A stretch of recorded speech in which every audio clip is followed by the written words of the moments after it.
from the high desert in the great American Southwest, I bid you all good evening or good morning, as the case may be, across this great land of ours and well beyond, to the Tahitian and Hawaiian Islands in the west, commercially in the east, all the way out to the Virgin Islands, the U.S. Virgin Islands, good morning in St. Thomas, south into South America, north all the way to the pole, and worldwide on the internet, thanks to Broadcast.com. Thank you, Broadcast.com. This is Coast to Coast AM.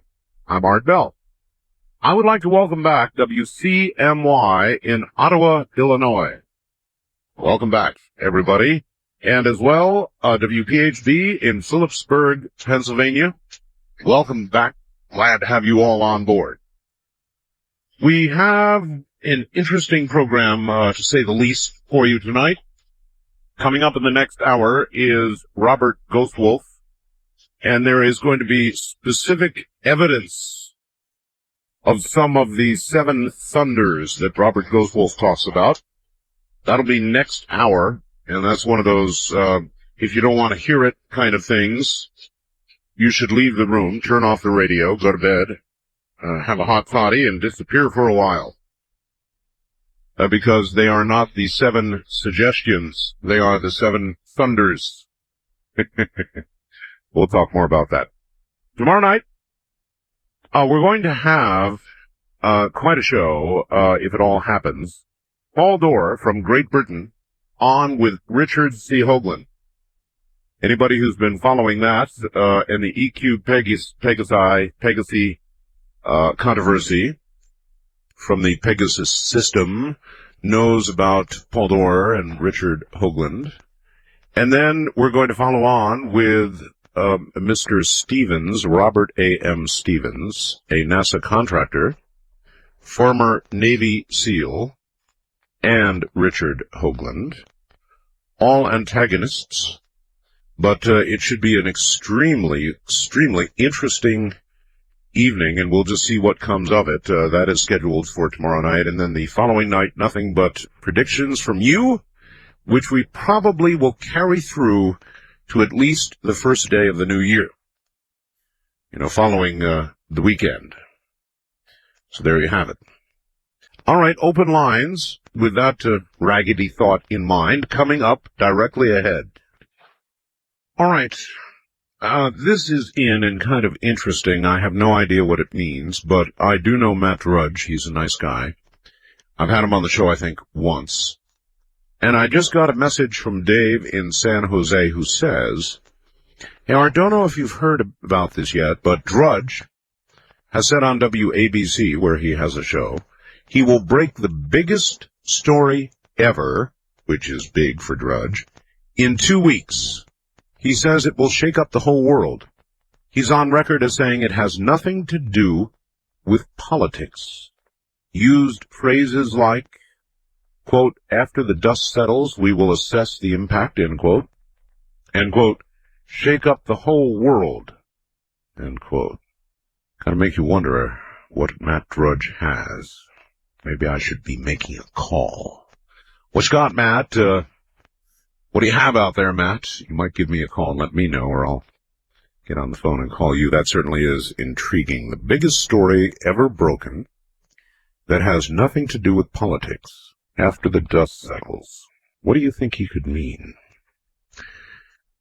All right, anyway, to the phones. West of the Rockies, you're on the air. Hi.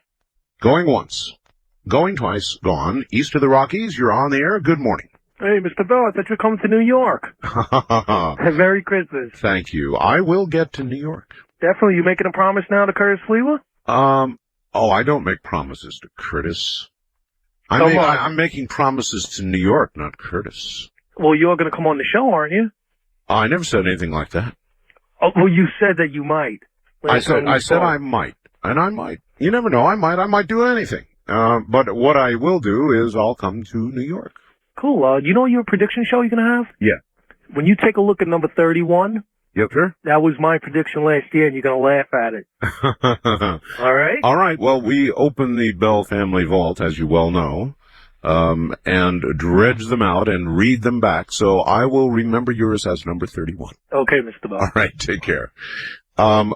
First-time caller line. Oops, you would have been on the air. You're a dial tone. Wildcard line, you're on the air. Good morning. Hey, Art. Hey, yes. Hey, how's it going? It's going. I'm caller. I don't know. I just memorized this number from a while back. Oh, you did? Yes, indeed. Well, you're on the air. Oh, cool. Wait, I need to say hi to Robert in Fairbanks. Okay. Okay, Yo, excellent. Robert. Hey, and now the outhouse and the toilet paper? Yeah. If you had a roll of duct tape, you'd have something. Yeah, but toilet paper. That's difficult. Yeah, you know, out in the woods with the rocks and the sticks and stuff, I don't think so. I know, I grew up with one. I was thinking, you need some really, really narrow feet. Gotta go. All right, you take care. I know. I was thinking the same thing. How would you, I guess if you wrapped, still though, it's going to tear right away. Wasn't the brightest move. And it must have made quite a, too bad the police, when they actually whipped the door open, presuming they didn't get a picture of that. Would have been a good picture. East of the Rockies, you're on the air. Good morning. Hey, Art, David Packer, when I calling you, buddy. How you doing? Good. I'm trying a new guy here at 7-Eleven here in Milwaukee. The Mike guy, he says hi to you too. He's listening to North Carolina. Well, we're both listening to you tonight. I got him hooked on the show tonight. It's warmer in North Carolina.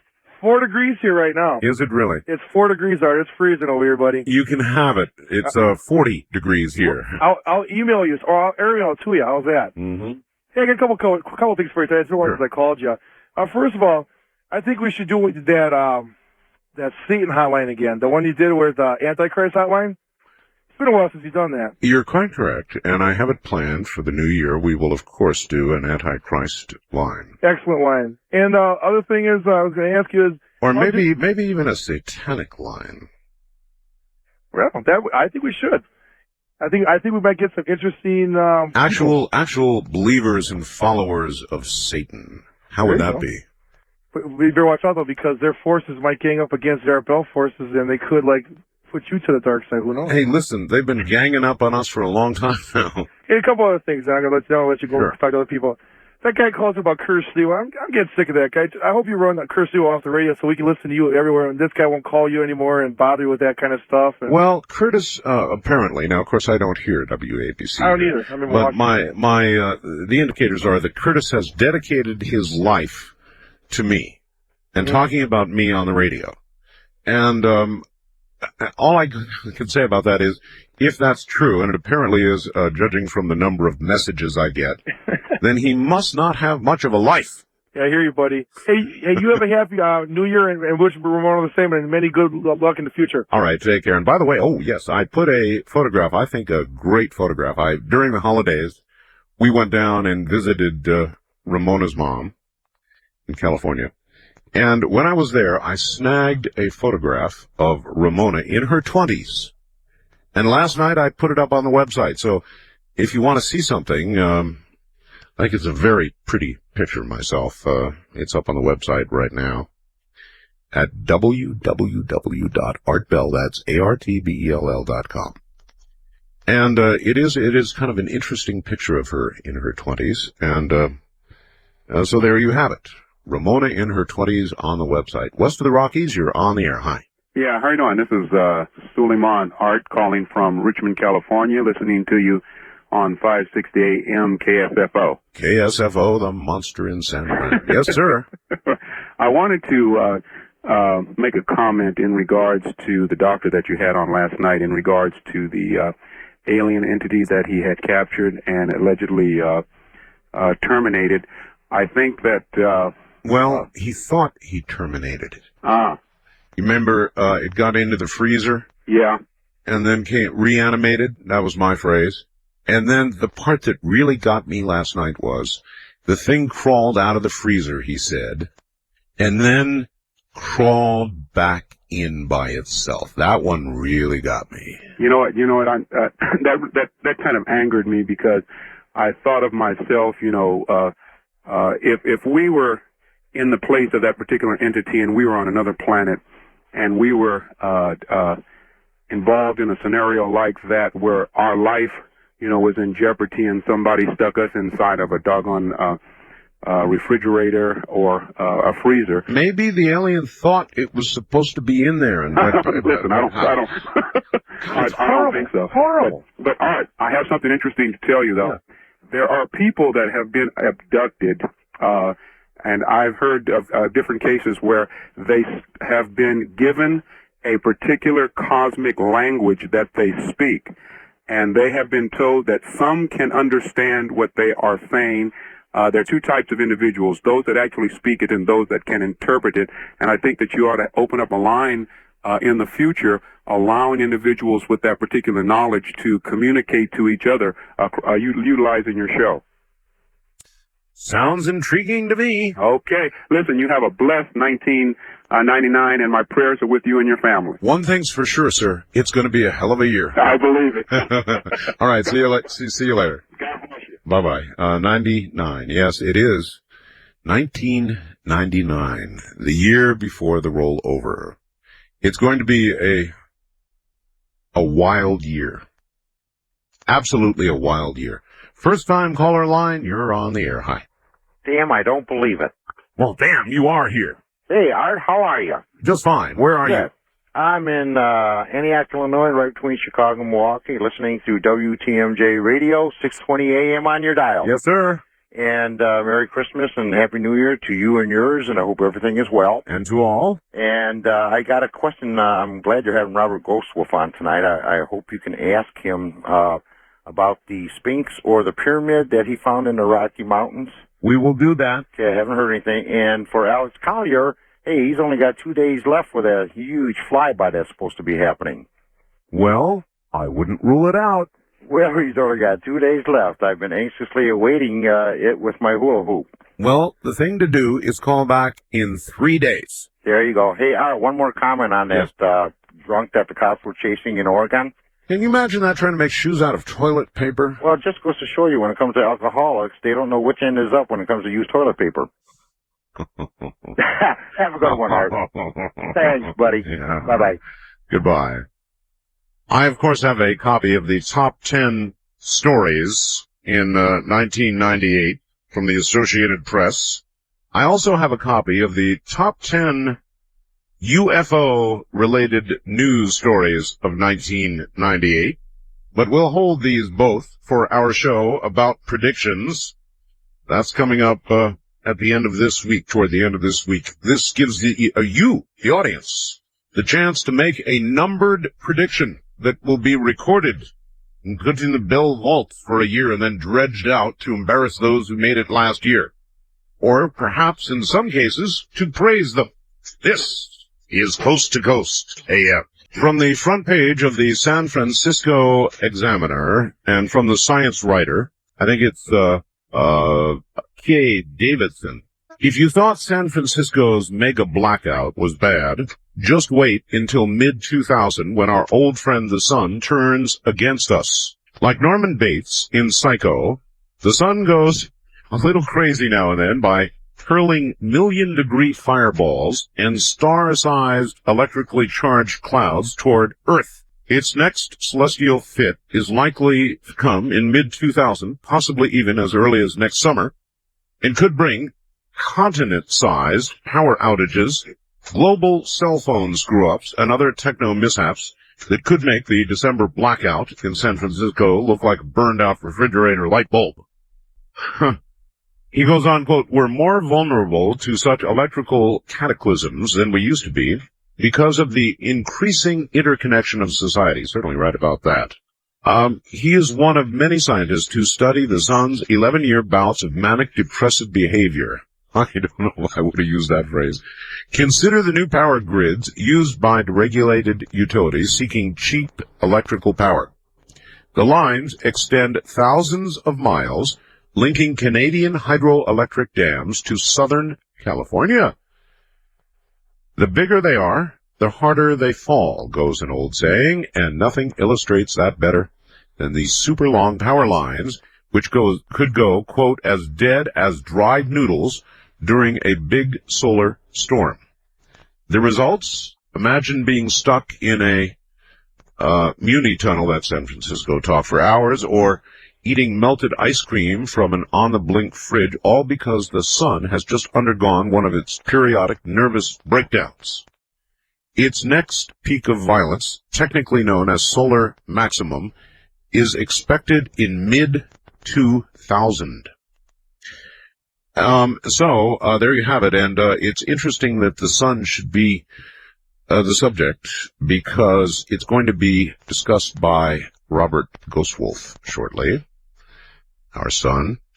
Hey, did you know that banks are going to begin profiling customers? Now, what does that mean?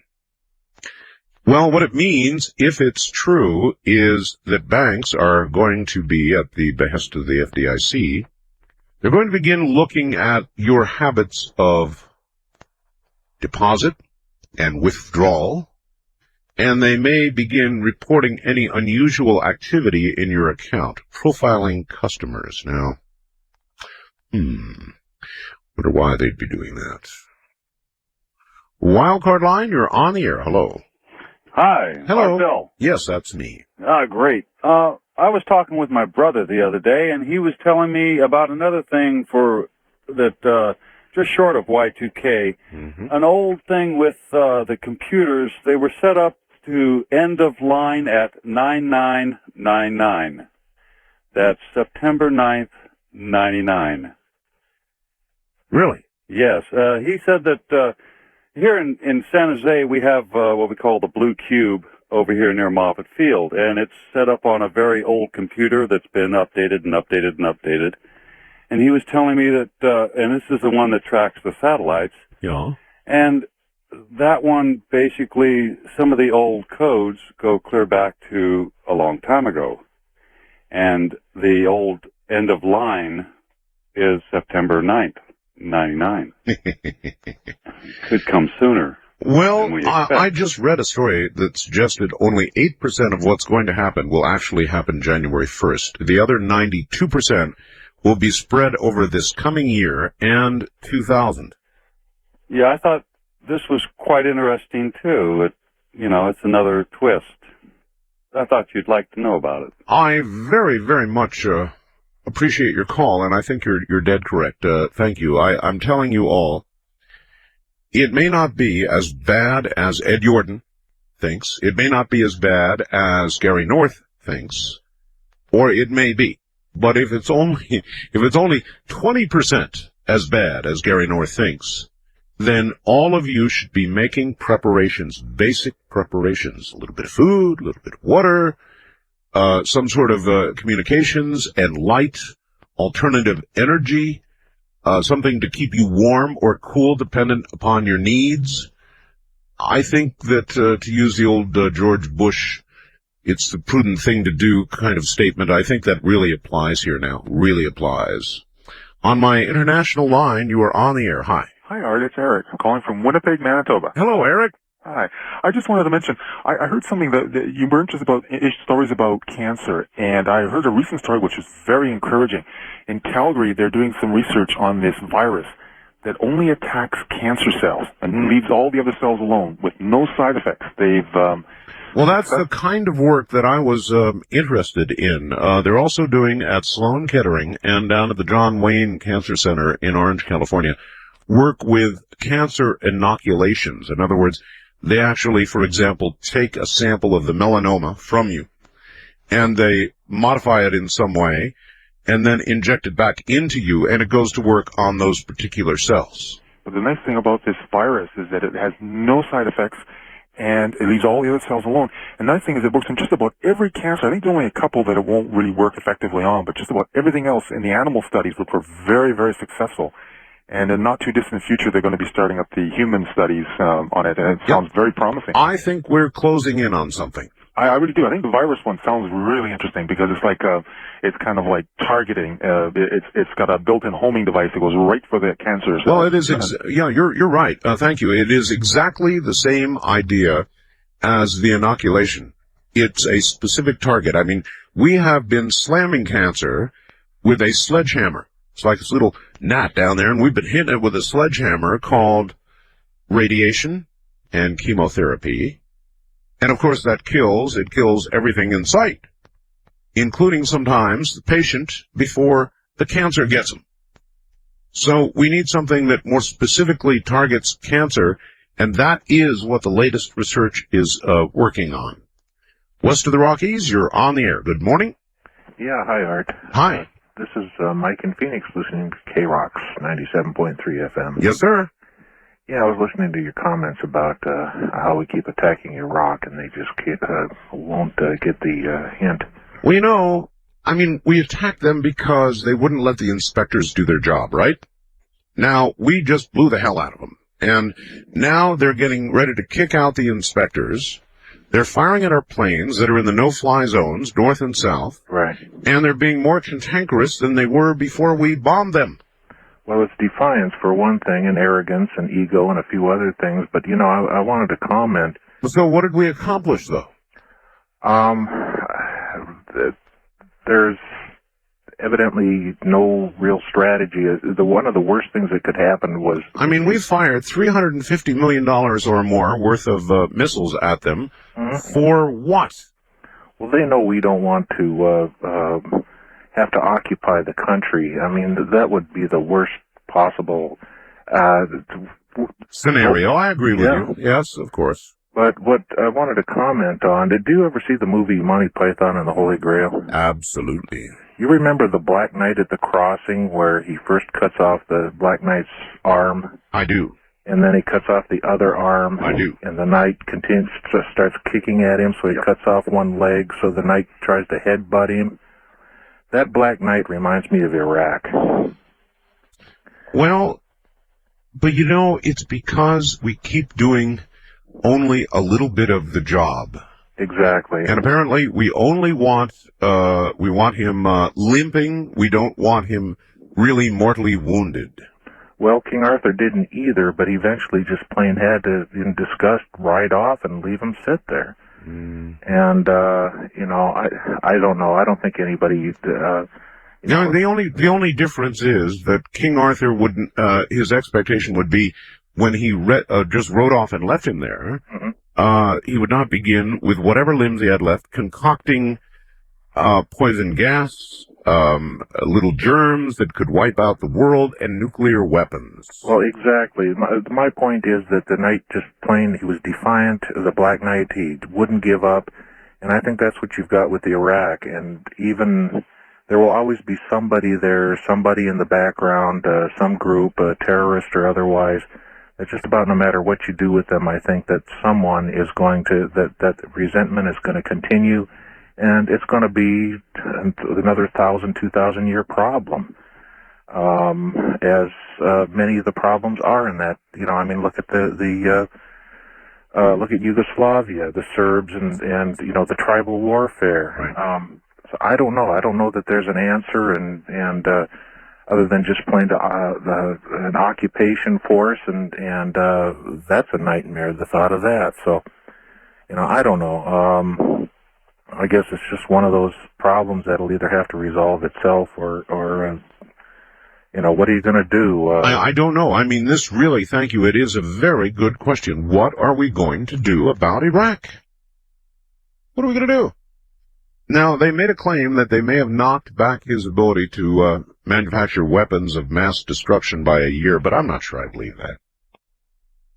I think an awful lot of what he's been doing has been moved underground into mountains, that kind of thing.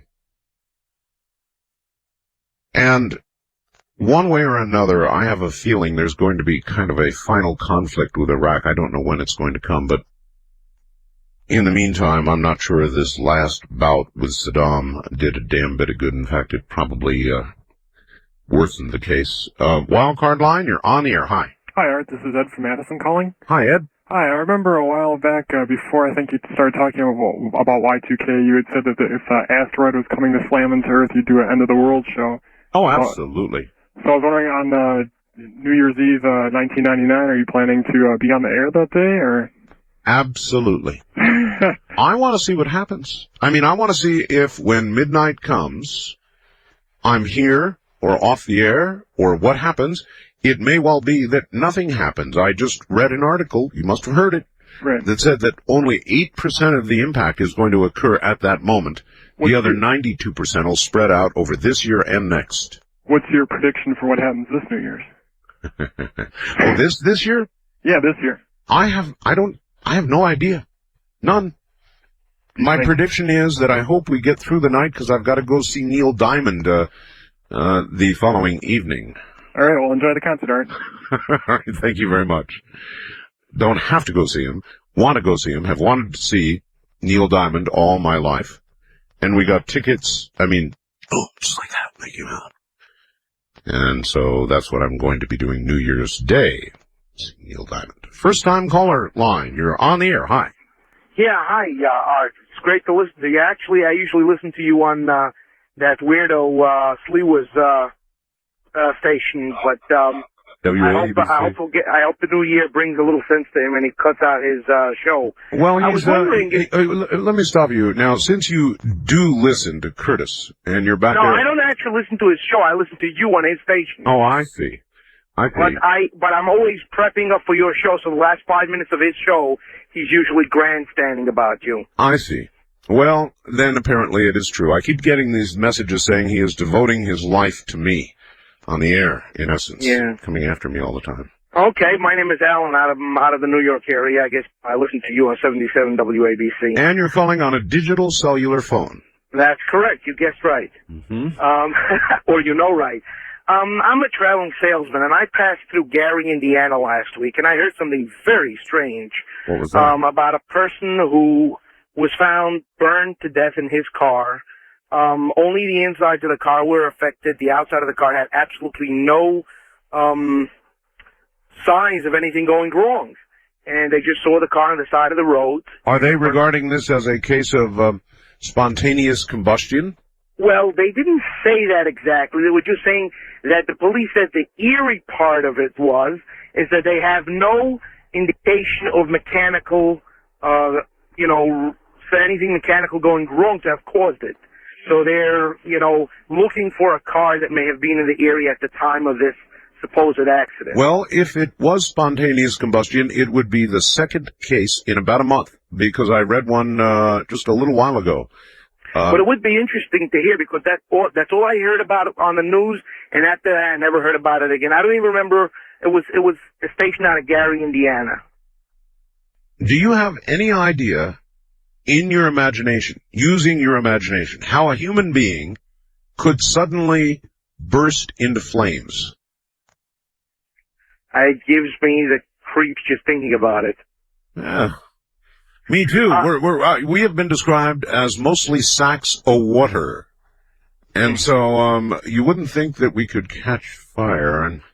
No, I wouldn't think so. Yeah, but there have been cases. All right, thank you very much. One more thing. Oh, yes. I just wanted to surmise that you were mentioning last night quite a few times about why Bill Clinton may have made such a grand announcement about the Y2K being fixed as far as Social Security is concerned. Yeah.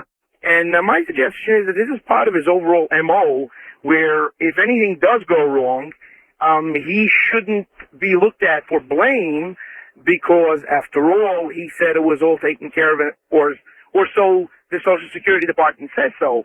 But that doesn't tell us about all the other incidentals regarding the Y2K problem that might be connected. Actually, it does, in a way. The fact that he would come out and specifically single out Social Security and say, guess what? It's wonderful. We've got it fixed. Makes you wonder about everything else.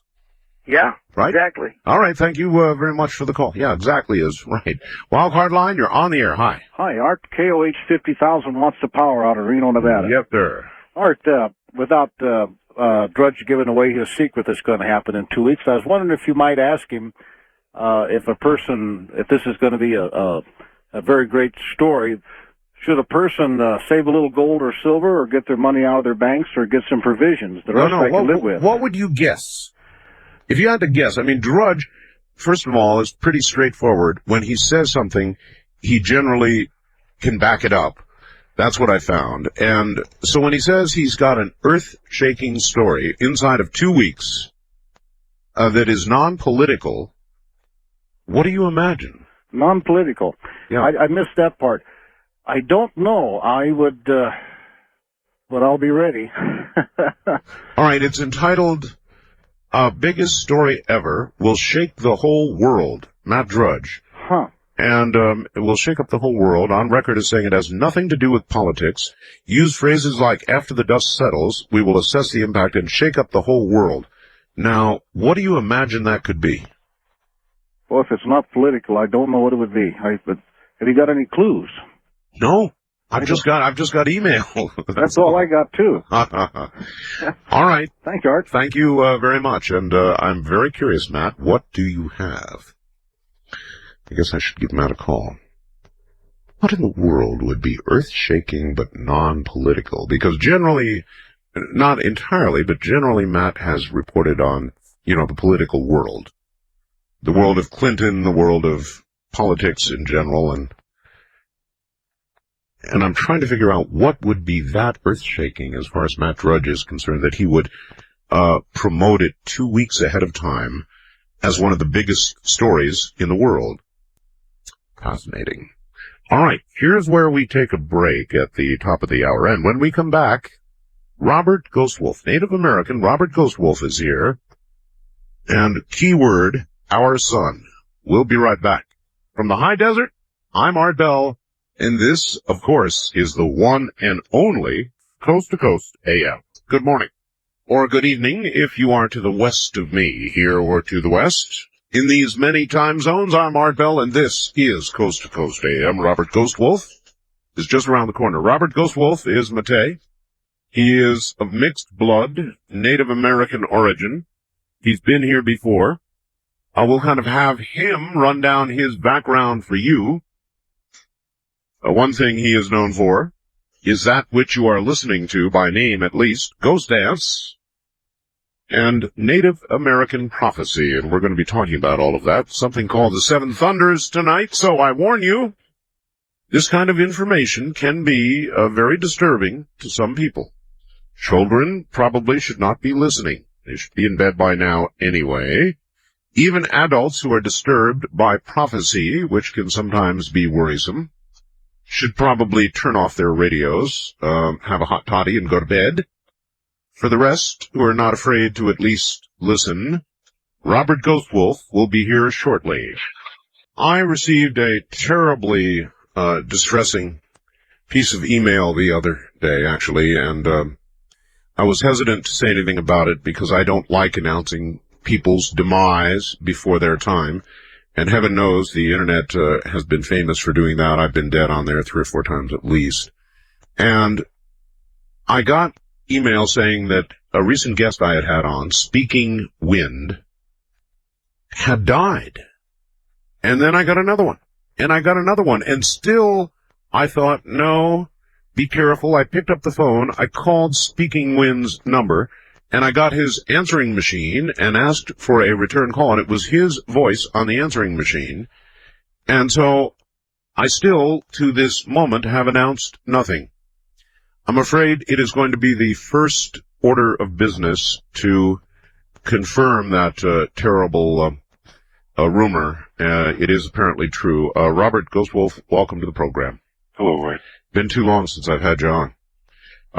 Before things happen. That's right. Before we do anything at all, though, what can you tell me about Speaking Wind? I mean, I spoke to him. Obviously, we did a long show on the air, wonderful show, and he sounded great.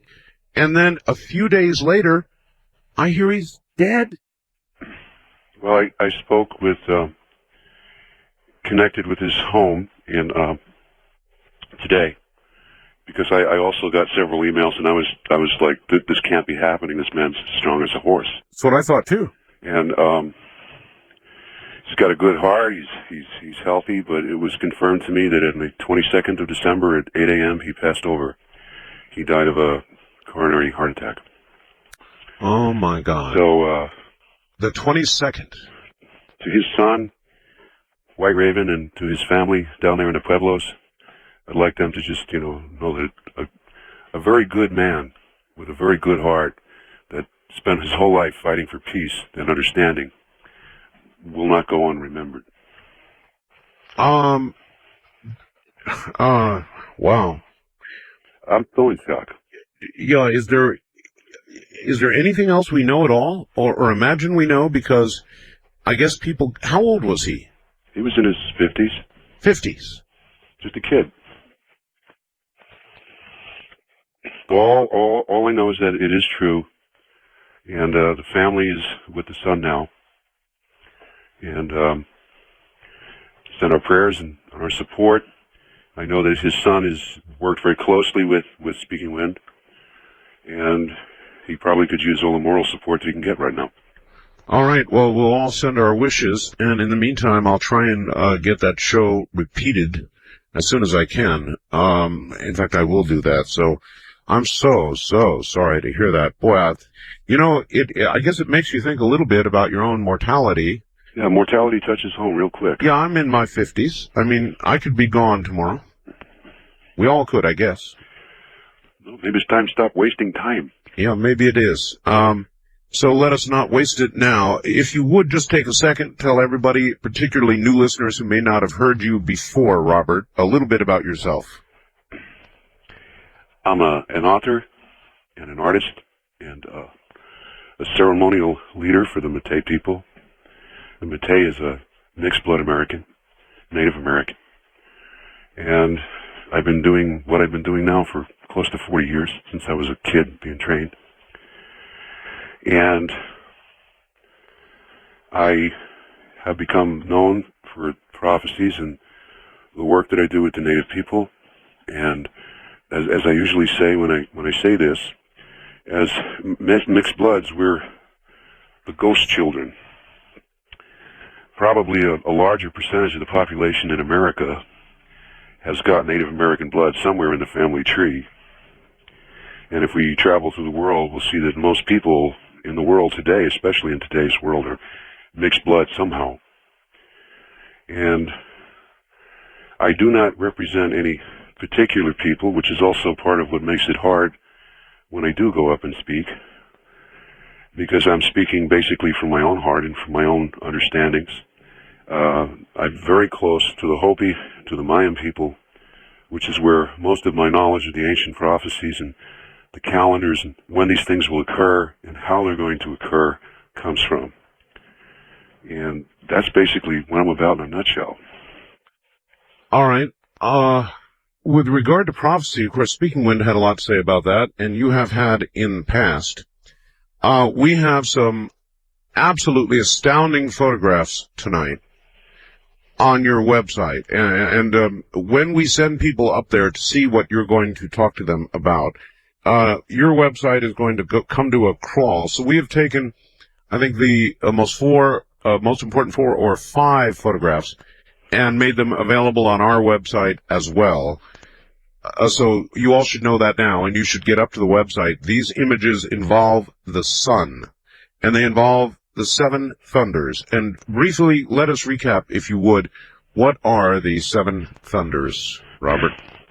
The 7 thunders are prophecies that basically were birthed at a meeting in Taos, New Mexico, of Native elders and spiritual leaders back in the early 80s. I think it was 82 exactly to be exact. And the 7 thunders were the events that would happen that everyone agreed upon from the different nations. That would be essentially inevitable, but they would tell us how close we were coming to the time of purification, so that we would have something to gauge our minds on, because Native people don't work in the sense that it's going to happen in this year, at this time, at this hour. They base their knowledge on where the stars are, where the constellations come into alignment, and this is how they use their calendars. It basically comes off a Venus calendar, which is what the Mayans use a lot. And if we go back through prophecy, if we go to the Bible, if we go to the Quran, we see that this is the basic method that was used, was to determine dates in the future based on the Venus calendar, where Venus would be in certain times, certain periods, and what would happen in correlation with that. And the 7 thunders, I think when we spoke about them earlier this year, we had already moved into the 5th thunder, which is where we would see strange mutations amongst animals. We would see children being born and animals being born with missing limbs.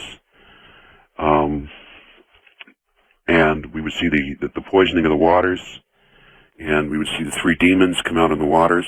And this is where we saw the hysteria that was killing all the fish. Right. And the thing that we were going up to at that point, and I sort of tried to stay away from the 7th thunder, was because when we hit the time of the 7th thunder was when we would basically lose time. Everything would speed up. There would be such a quickening, to use a play on words, which you wrote about.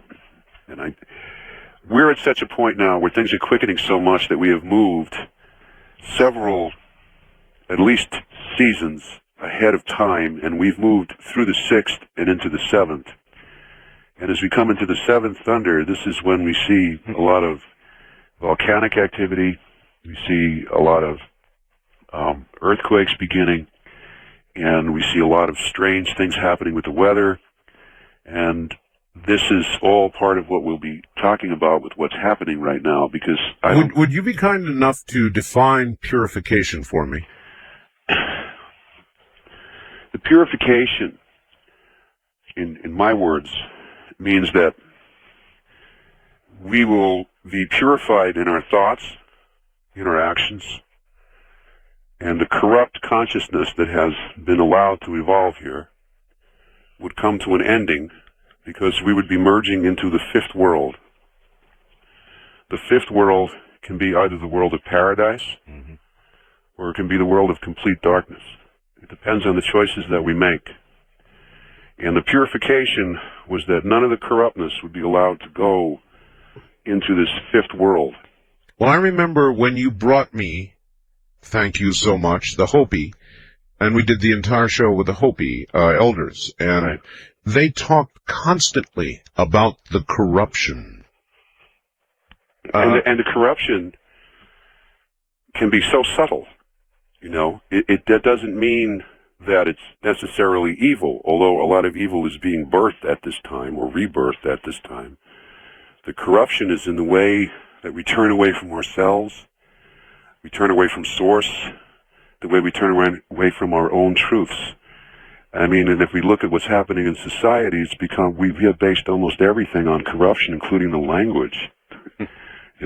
No offense to any of the attorneys, but even the language that we use in our judicial systems, nobody can understand it, and it can have 7 different meanings and go from one side to the other. Oh, I know. And we're dealing with the breaking up of families. We're dealing with the hopelessness in the Malaysian children.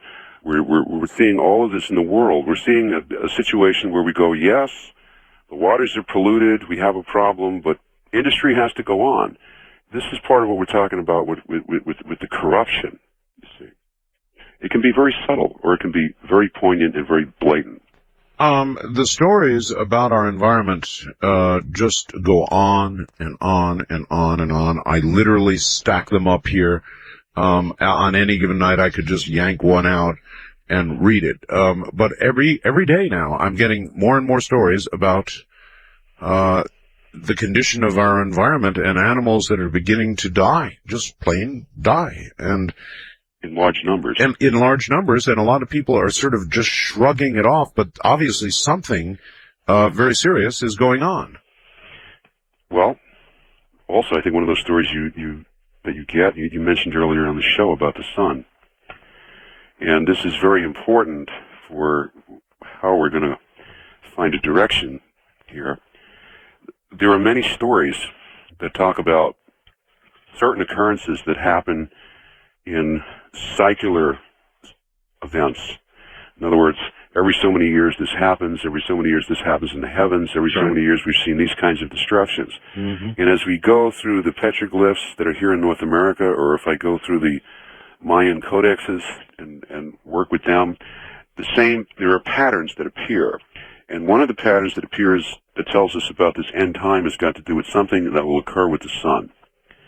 And apparently there's been several times throughout our history, and the petroglyphs that I found in Arizona, after I had gotten through with the Colorado expedition, brought us into a linear form of explanation of how these events had happened, that there had been great destructions here periodically, that approximately 1,200 years ago we had a massive destruction here where all of the trees in the South Midwest just leveled, great forests just leveled. There was a tremendous earthquake.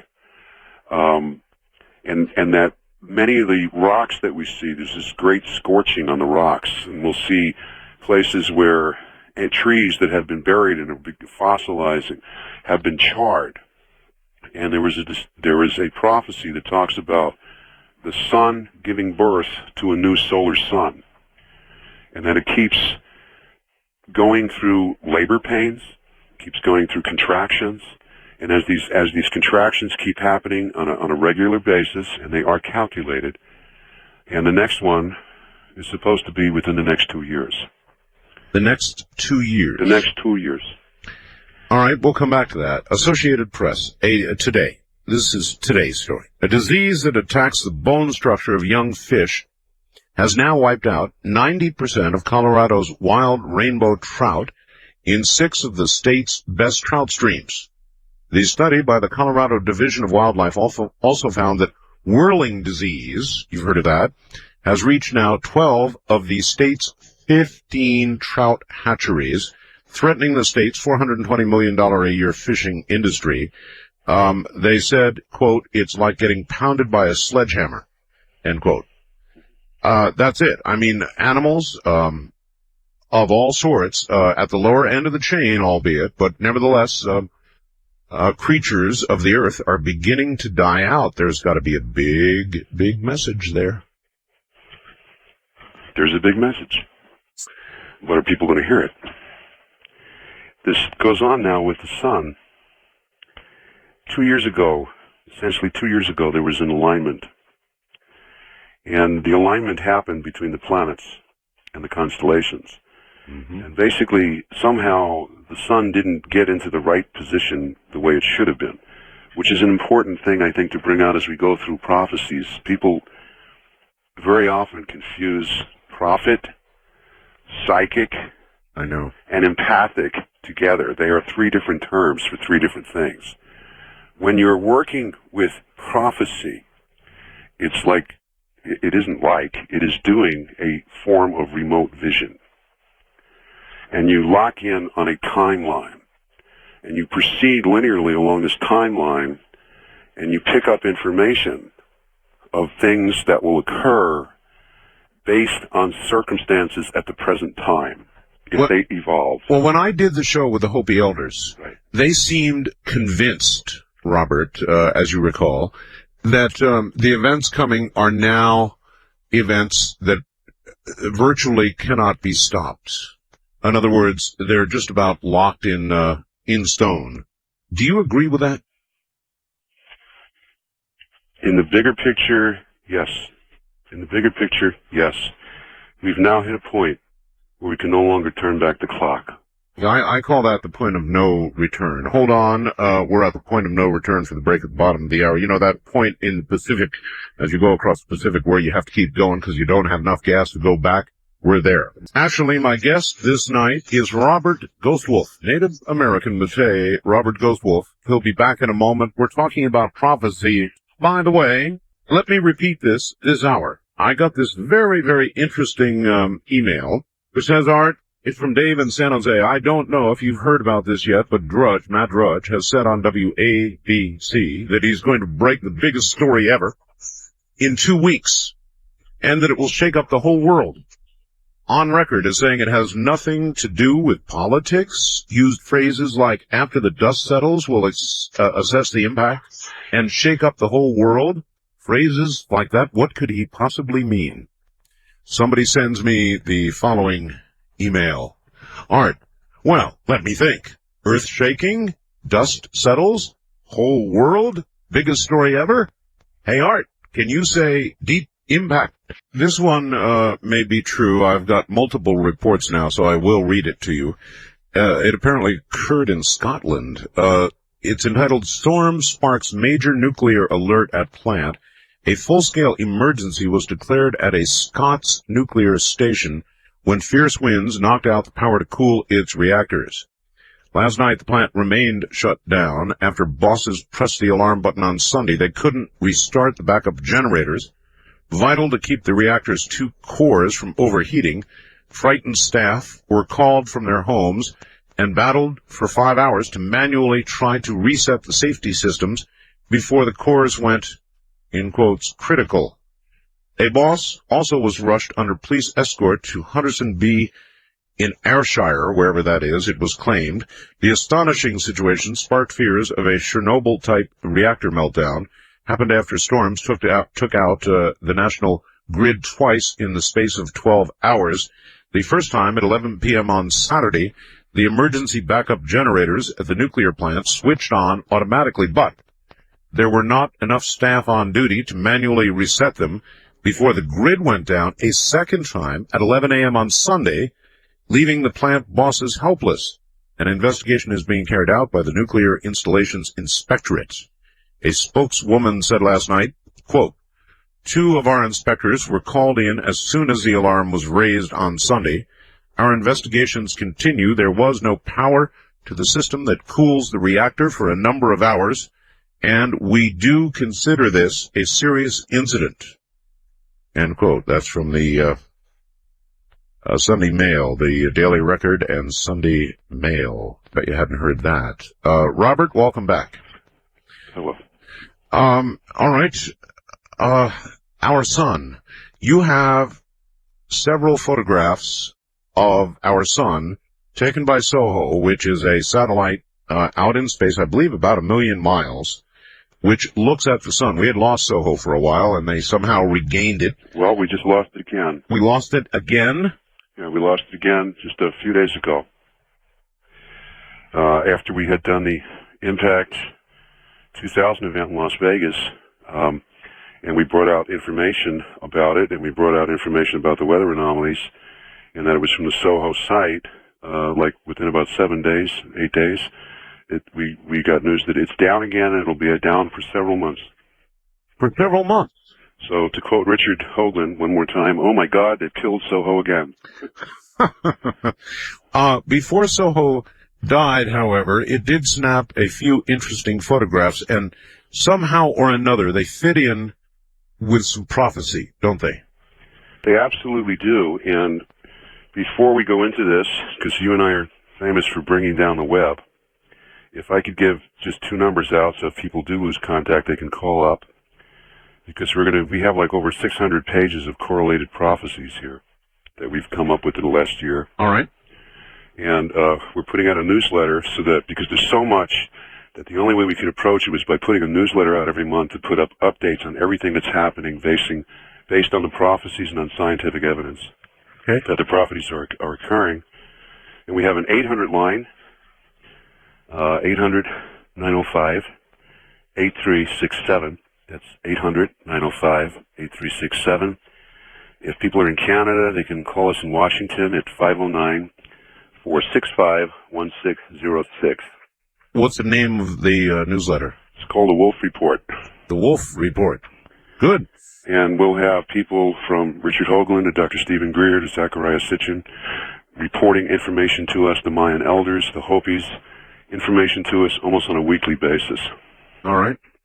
So it might be something that, if people want to find out what they're going to do in the next 12 months, they might want to keep posted. It's going to be an interesting year, isn't it? Yeah, this is a movie. We're about to enter a movie. To get to the sun, why the sun? Why did I pick the sun now? You know me personally, and you know that I have extreme reservations about the UFO community. I know, yes. Too much backstabbing, so on and so forth. Yep. The minute anything comes up, they're too busy to get into an argument and fight rather than find out what the actual facts could be. Well, we were told in the native world, based on our calendars and when these things would happen, that going back to Hale-Bopp from the Native American point of view, this was the comet that represented the 2 tails, the twins. When the twins were in the sky, we would have time to change our ways. But once the twins were no longer in the sky, certain things would be set. And we would know that within 18 months of the twins disappearing, we would see the Purifier come in the sky. Now, the Purifier would be stationary, and the Purifier represented those that some call the Watchers, the ones who were watching how we were progressing. When the Purifier appeared in our heavens, we would have less than 3 years before the end time. 3 years. 3 years. End time meaning? We would go into the 5th world. In other words, Okay, let's define things as we go. There are a lot of people out there who go, huh? Fifth world? We are now in the fourth world. We come through three worlds. This is the fourth world. It's the world of the animal. The first world was the spirit world. The second world was the mineral world. The third world was the plant kingdom, the vegetable world. The fourth world is the world of the animal. This is where mankind came from the spirit and moved into the flesh to experience what we're experiencing now in our evolutionary path. We would go through trials at this time, living in three-dimensional reality. We would go through trials of understanding our emotions and how our thoughts worked and how we manifested and how we didn't manifest, until we learned how to walk in this new form in a balanced way. When the end times come, and I always thought it was interesting how no matter where you went, whether you went to Judeo-Christian, or whether you went to Tibetan, or whether you went to Buddha, or whether you went to the Mayan, or whether you went to Lakota, everyone spoke about the end time. What do you mean the end time? And it was that time was basically an illusion. It was created for our experience as we would move into the fifth world. And as we come to the end of the fourth world, this is when we would see many changes and we would have to watch the signs. According to the Mayan calendar, which is probably the most accurate record that's been kept in its entirety, by the year 2012, this world that we are now in, the fourth world, will no longer be, and we will fully be in the fifth world. Today, we have terms like the shift. Right. When the shift happens. What was going on from, let's say, the last 20 years, 22 years that was bringing us up to this time of the shift? Because native people millennium doesn't mean anything to them. Okay? Millennium is a word that we use in our society. Today, it's a contemporary word. But as we were coming into this, we would notice certain things like time speeding up, people speeding up. Whatever the conditions were, they would become greatly accelerated. They would become greatly intensified. Everything would begin to quicken, which is where I came into the term, the quickening, because everything started to speed up. Our time, our emotions, our relationships. I know. Everything's just going faster and faster and faster. It's like being on a merry-go-round that has no brakes. Now, as we come toward this end time, again, I refer back to the Venus calendar. If we go back to where the Mayans started to calculate, as far as we can tell with accuracy, we're talking about beginning from 1475. There would be 5 full cycles of the dawn star. In these 5 full cycles of the dawn star, our tendency toward war and self-destruction, they refer to it as orgies of destruction, would intensify and there would be total chaos. And that we would then go to a time toward the end of the 5 full cycles of the dawn star where the dawn star itself would vanish from view. Now, there's not enough time to get into this here, but there are times and locations on the Earth where sometimes Venus rises in the morning and sometimes it rises at night. Correct. So when we're talking about the dawn star, we're talking about the morning star. And up on my site, if people go later to the full story that I'm putting on about Stargate 2, there are numerous prophecies from the Buddhists to the Tibetans, to the Bible, to the Book of Mormon, to Lakota, to Hopi, to Mayan, that all refer to the morning star. And all of the prophecies are based upon the morning star. When we come into these end times, and we'll get to them either before or after, we would see certain signs, and the signs would tell us that we would have to look closely through the heavens, mainly watch the sun, because those that would be coming, our ancestors, those that would return from beyond the stars, promised that they would come back with these signs. As we look toward the heavens, as I've done numerous things now over the past year and a half intensively with the Mayan, we kept saying, it's going to happen very soon, but people aren't listening. So my job, being who I am, I always get elected for the fun jobs, was to correlate what they were trying to tell everybody with prophecy, because they've gone several times to the UN, they've gone several times to, they've had motion picture people come in and documentary people come in who would say, well, we'll present all of this, we'll bring it out for you, but no one was listening. They said, but you can talk to the scientists, they talk to you. tell them to look for these things. And when they see these things, maybe people will understand how important these prophecies are. Because we are literally out of time. So what does the end time mean? I said to the Mayan elder in Yucatan. And he said, it means the end of time. Time will literally stop. I said, well, what do we look for? He said, well, the star people, they'll come back from the sun, and there's a specific period. The period will be between December 15th of 1998 and February of 1999. In other words, we're in that period now. We are now in that period. Now, when you are dealing with many nations, when I'm dealing with what the Mayan have to say and what the Hopi have to say, besides the fact that most of the time you have to drive there by car, because they don't believe in telephones and modern technology. All right. You piece together what people are saying. Now, the Mayans are talking about this specific time.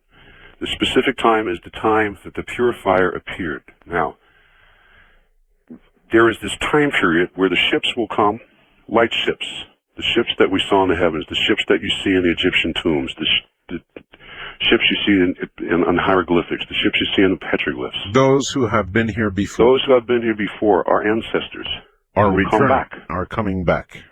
And they will, and that correlates totally with the Purifier being in the sky. Now, what brought me to these pictures was we have been watching not only the weather anomalies for the last 2 years, because how do you prove a prophecy? How do you know that a prophecy has substance? I mean, what's the difference between a prophet and a lunatic? It depends on the time of day. But if you say that something's going to occur, and it occurs, then suddenly you get the Snuff Candle Award. You're the prophet of the year. Yeah, that's right. Right. Exactly right. But if you say it's going to happen, and it doesn't occur, it's like, well, that didn't happen. When we looked at what was going on with SOHO, we started to notice some very strange things in the photographs. By the way, just let me quickly stop you because I know what we're about to get into and we're up against the hour, but I have talked to not just prophets, but remote viewers who work, I believe, as prophets. I share that view with you, by the way, who keep saying something is coming back. Now, I've heard that phrase now from any number of people I've interviewed that something is going to return. And that does fit in, doesn't it? Well, here's a quote from the Mayan prophecy about what's happening with the Dawn Star. It says, that which is to come in the future is merely that which comes again, and that which was. Mm-hmm. That this will pass from this plane forever. This time will pass from this plane forever. For all will become that which is in the turning of 3.5 days. In the turning of 3.5 days. So where we are now, and what people can look at, and before we even get into that, because I know we're going to have 5,000 people come up and say, well, I've seen that, or this is not what that is. I know. That's good. I am not saying I am the President of the United States and I'm authorizing this, because I know better now. What I'm saying is we looked at something. I have footage that is unbelievable, but I can't figure out how yet in our tech department to get it to show clearly on the internet. We have been able to produce this film where you can see beyond a question of a doubt. Now, I don't know if that's deliberate that you can't show it on the internet. But what we're looking at is something that everyone should look at and decide for themselves. Because we've looked around a lot, and I know Stephen Greer has some incredible footage of UFOs. I know. But we're looking at lights. Now, I heard, this was not too long ago, Robert, I heard that SOHO had captured an unusual image. The image, they said, of a comet that could not be seen here on Earth, but was seen by SOHO. Is that true? Well, they call it a comet. They also called it Mars because it had a reddish color, like the Purifier. That would be the red comet. And they've called it Saturn. But I think when people look at what we've put together, I don't think it's Mars. And the reason why I'm bringing this out now is because this is the time that the elders said they're coming home. We are now in the final days. The clock can no longer be turned back. All we have to do now is walk forward. It's the time where we walk in two worlds. One foot is in this world, the fourth world, the world of the animal, three-dimensional. The other world is in the fifth world. And as we look at what's happening with our bodies, as you look at what's happening with our emotions, as we look at what's happening with our animals, as we look at what's happening with our weather, we're reaching a point where now I understand what they meant when they said to me, in this time, in these final days, you will not be able to, we cannot prophesize anything because things will change so rapidly as these worlds merge back and forth. And when we looked at the sun, and we looked at the pictures that we have now over a year, I got thousands of pictures that we're working with. And I showed it to the Hopi and the Maya, and they went, that's them. And when I looked at it and I showed it to the scientists, they went, my God, this isn't just light. This is not a natural occurrence. All right. On that note and that tease, we've got the photographs on the website right now. You can go to Robert's website, of course, through ours, or see the photos on our website as well, so you might as well head up that way and take a look. This is Premier Networks. That was Art Bell hosting Coast to Coast AM on this Somewhere in Time. I'm going to do something a little different right now before we go back to Robert Ghostwolf, and when I say different, you know me, my affiliates, in one of my affiliates, I guess I had to say, in Arizona, is KAAA, 12:30 a.m., and they're in Kingman, Arizona. Is that right? This is my board operator there, huh? Hi, yeah. Hi there. This is Dan over here, board op over here at KAAA. Hi, Dan. How long have you been my board operator there? About a year. About a year now. Yeah, I got some sad news, though. I think we're going to be going to full automation, so I may not be your board op here. But anyway, I am right now, and I basically got this job because I enjoy your show, and I enjoy the topics that are covered on the show, and if I wasn't working here, I'd be home listening to you. So I get paid to listen to your show, so that's a pretty good deal. Pretty good deal. Okay, Dan. Well, it's good to know you're there, and you're operating for now. Sorry to hear you may be replaced by a machine. Well, you know what happens. Day and age we live in these days, I guess. Well, we already got computers here, but we're going to have a computer operating the computers. A computer operating... Well, listen. You should make yourself available because Y2K is coming up very soon. Yeah, right. They may be back to humans before they know it. Anyway, we've got kind of a human story at the moment, and I want to bring the other side of this human story on. And the other side of this human story, oh no, we goofed it up. I goofed it up. Can you believe that? I'll tell you what, let me take a commercial break and see if I can reorganize this. I've got to do that anyway, and then comes the human part of the story. All right, let's try this again. Hopefully you're back online with me. Okay, I'm here. Good. Now, you met a girl. Yes, I did. You met a girl. And you met her because you were at a library, it says in the facts, trying to get to my website. Yeah, okay, well, the deal is, you've got pretty much the hot website. Even people that don't listen to your show, I know, go up to your website because it's very interesting.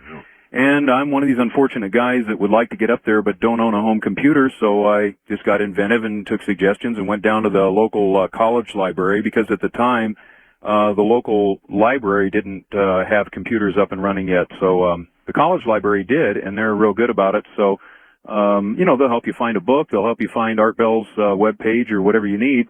And so I sat down and I, you know, plugged in the www.artbell.com and hit enter, and somehow or another it didn't work. And I guess I looked around like I was pretty lost. And this girl that was sitting at a terminal next to me kind of noticed I looked like I was lost, and she kind of glanced over and said, "Oh, you're trying to get up to Art Bell? I was just there.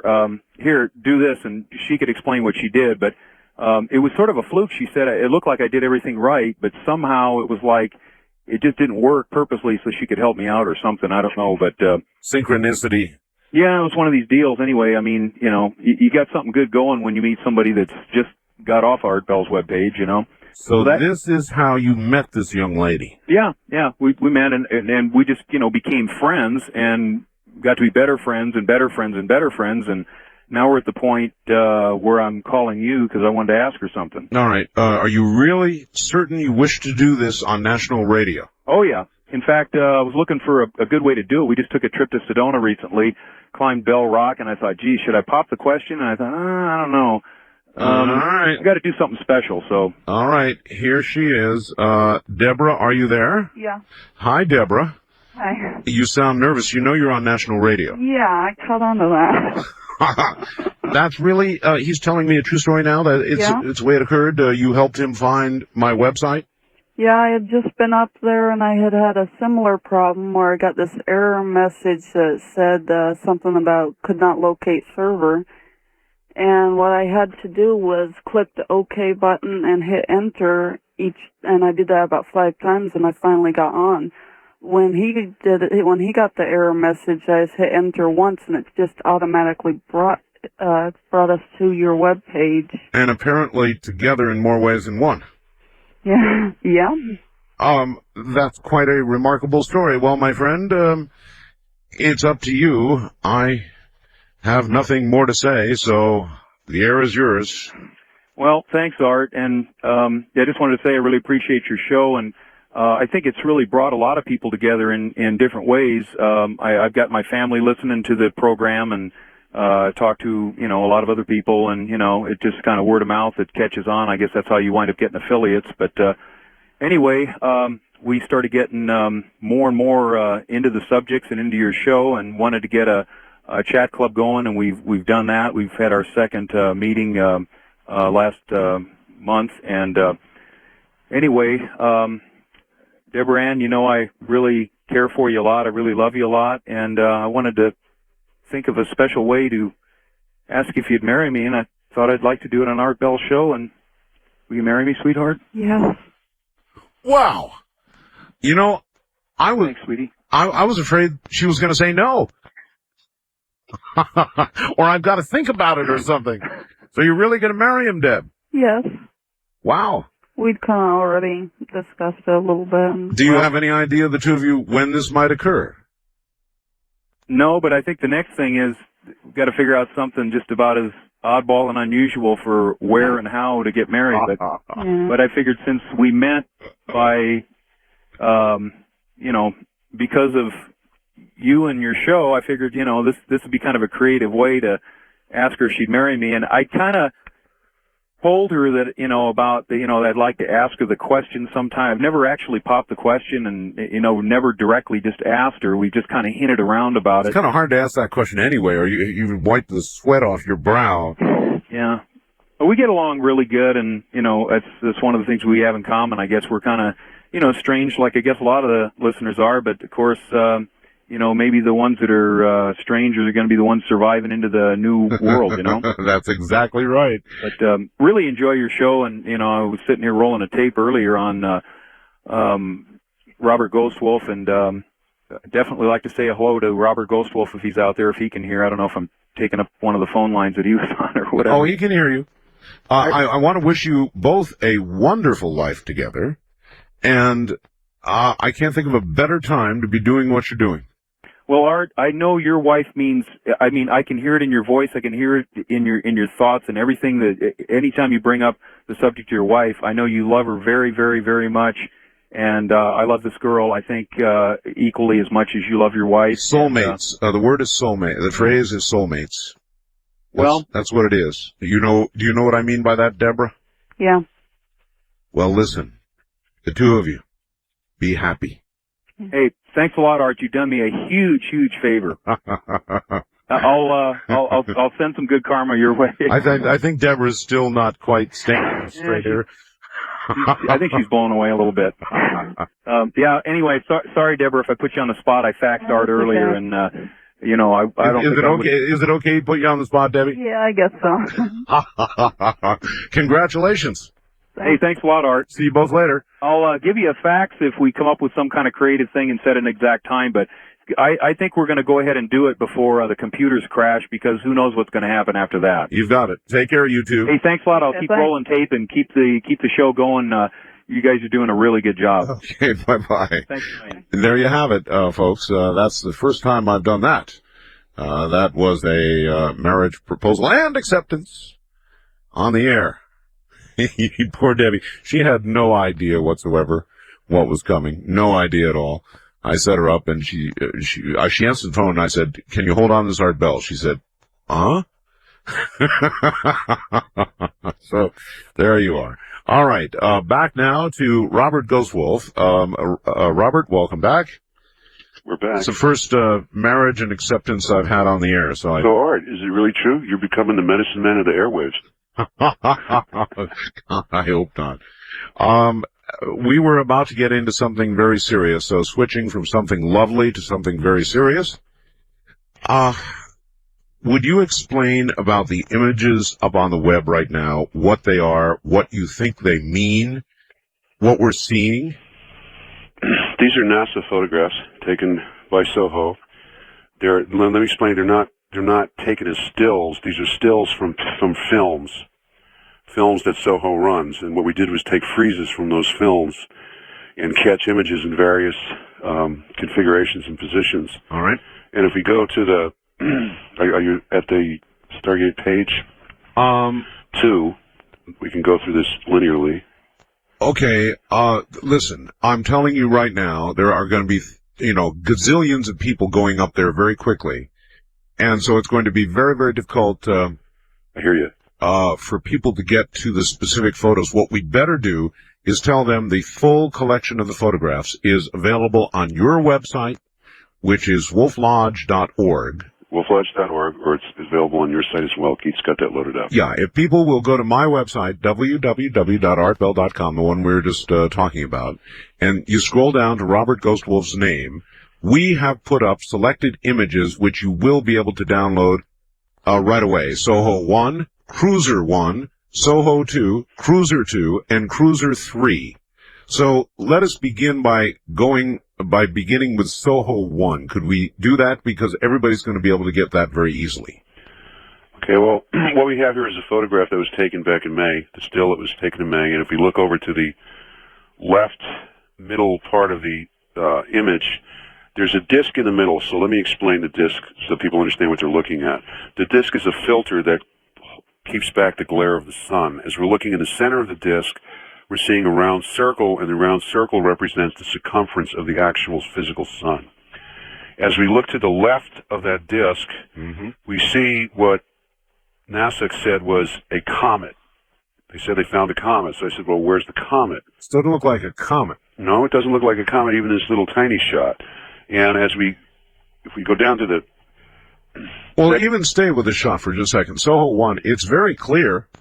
It's very clear. Now, there's only two things I could imagine this can be, and I'm looking at the entire photograph. I see no other apparent anomalies. You can see a few stars in the background. Right. And they come through quite clearly. I see no other artifacts, what would be called artifacts, but this object to the left of the sun. Which looks like the rear end of an Edsel. Some would say a flying saucer. It kind of looks like a flying saucer, frankly, Robert. A ship? Well, you could say that, but NASA said it's Mars. No, that doesn't look like Mars at all. And there's a photograph on that same page that is the actual NASA presentation where they say, here's a comet, but if you look at the picture, the comet that they had, there's no comet. That comet doesn't exist. And now you're confusing me. They say it's Mars, or they say it's a comet. Which? Well, when this was discovered and questions were asked, they said that we discovered a comet. And we go back to the official photo that NASA put out, which is this photograph. And if we were to look at the upper left-hand corner, this photo's just below that. It says C 1998 J1 SOHO. They have a picture of a comet, which obviously does not appear in the original film footage. Okay? It's just not there. And what we're showing here is what they have pointed out as Mars. And they said it was Mars because it has red glow. I don't see the red in this photo anyway. No, not here. But if we go and B, Mars should appear as a round globe or a star. Well, that would be my basic contention, is that Mars would look round, and it would be... This is obviously not round. No. No, it's not. It looks closer to an image that Billy Meyer might have come up with. That's right. Yeah, that's right. You said you're not all tight with the UFO community, and there's a center of brightness, and then there's a lesser brightness on each side of it, and one doesn't have to wander too far to imagine it looks more like a ship than anything else. Yeah, it looks like wings. Wings, almost, yes. But not Mars. No, not Mars. So this is an actual unretouched SOHO photo. Is that correct? This is right from their film. This is directly from their films. All right. Now, if we go to the second photograph of SOHO, I have an enlargement on the second page. Showing the apparent structure. Where we went into that specific area and we showed a blow-up enhancement of the structure. Now, this is not a comet. There's no way. No, this is not a comet. But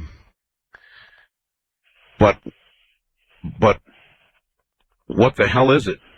Well, that's what I'm going to ask people out there to wonder what it might be. You know, when you look at the blown-up image, which of course is beginning to get a little pixelated because it's so blown up, you could imagine that it's a large, ungainly rock. A large, ungainly rock. Well, if you go to the next page, we have an animated GIF that shows it over a time period. Yeah. And your large, ungainly rock is obviously doing some sort of a new dance that I haven't figured out. I don't think that Mars moves like that. Okay. It's on page 4. All right, getting to page 4 is going to be tough stuff because a lot of people are going up there right now. And just below that, we have another enhancement of it, which clearly shows this is something not from this world. What are you referring to specifically now? When you get to the animated GIF, if you have the animated GIF up there. I'm trying to get to Wolf Lodge right now, and it's already locked up, Robert, so you're going to have to provide descriptions for people. There's just no way I can see. I'm not going to get to it. Again, we have SOHO 1, Cruiser 1, SOHO 2, Cruiser 2, and Cruiser 3, and the bulk of the audience is going to be able to get to those photos only. Okay. Well, see if Keith can get you. He's got the whole site downloaded. See if he can get you to the animated GIF. All right. And just below that, we have another enhancement which shows that this is obviously not a comet. It is not a planet. All right, Keith, if you could retrieve the animated GIF for us, and also you said the following image. Just below that on the same page, which is page 4 and what he has, is another enhancement of it, a larger enhancement where we try to correct the pixelization. Okay, and so what you're saying is, whatever this is, it's... Whatever this is, it's not behaving like a planet. At one point, we were even told that they were registration marks. I don't believe registration marks dance. Dance? Well, I'll look forward to seeing that animated GIF. Hold on, Robert. We'll see what we can do. We'll see if Keith has it, because if he doesn't, he's not going to be able to get it. The site is already swamped, and I must admit, the first SOHO photo, if you look at it, you know, that thing looks like a lot of stuff, but not Mars. I'm Art Bell. This is Coast to Coast AM. Well, I've got it here, and you know what? Robert Ghostwolf is absolutely correct. This animated GIF, Robert, we've now got it up on the website. Right. And I'll be damned. This thing is going back and forth while the sun and the shield of the sun remains absolutely motionless.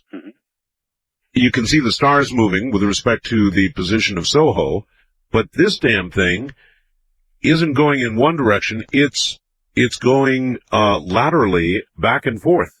Oh, it goes laterally, and as people can view down the rest of the pictures later. Holy smokes. It moves from one side of the sun to the other side of the sun. It moves down to the lower part of the picture. It comes back.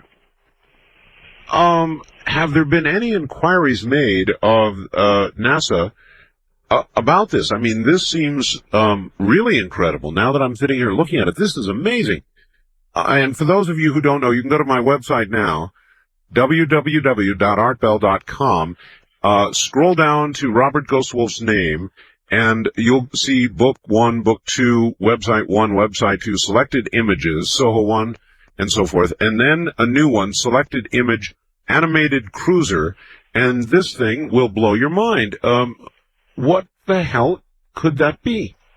I don't think it's behaving like a planet or like a comet. No.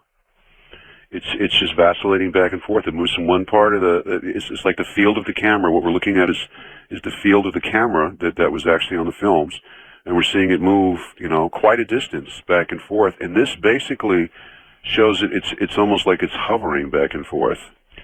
And as we go through other pictures later, or as people scroll through other pictures, they can see it from one side of the field of view where it is now to the left. It moves all the way over to the right, to the lower corner. Yeah. Then it moves all the way back. Then it moves up.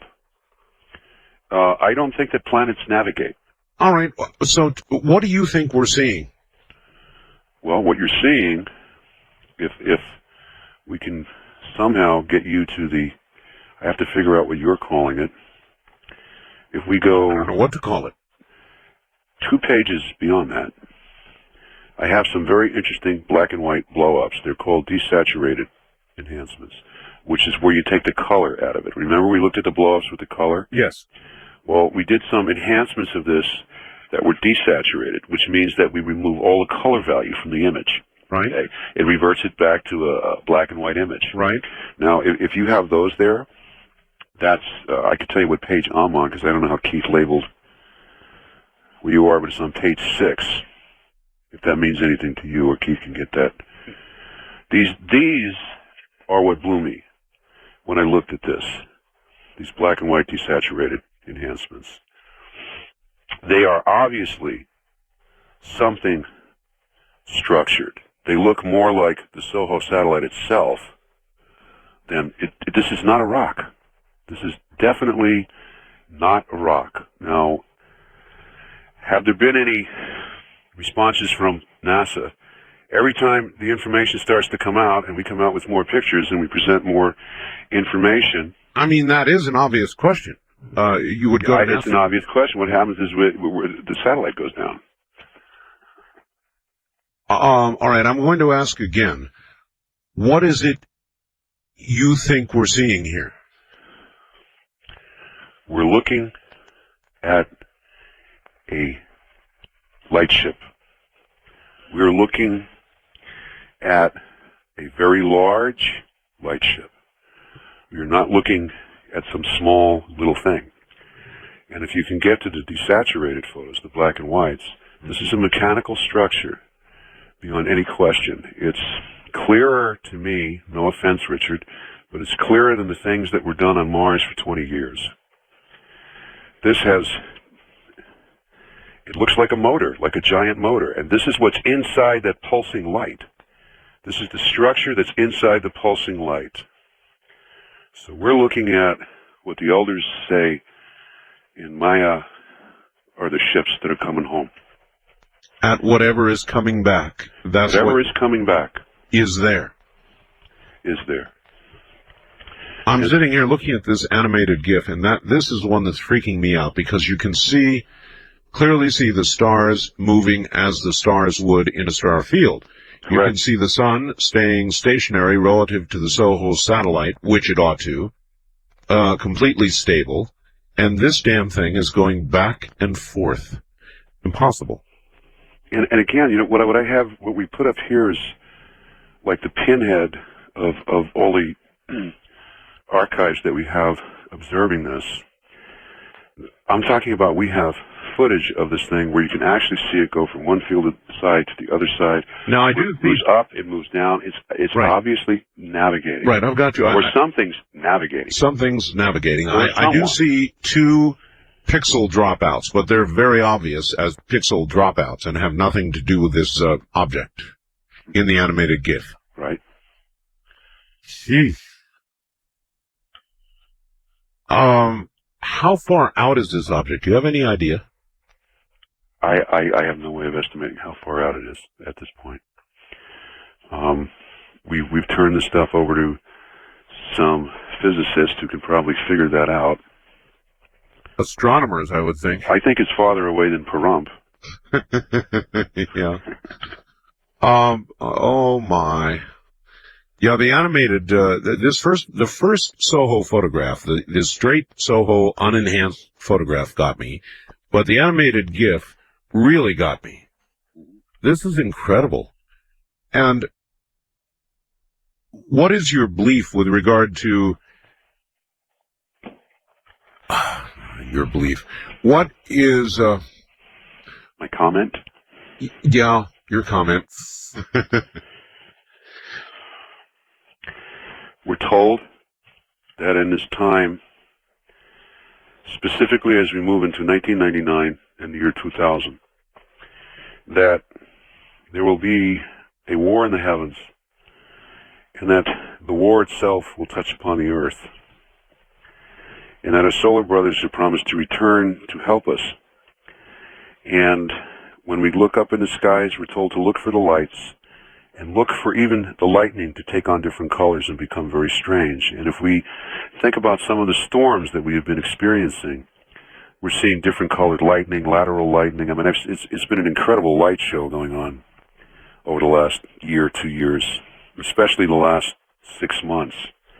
And we're told also that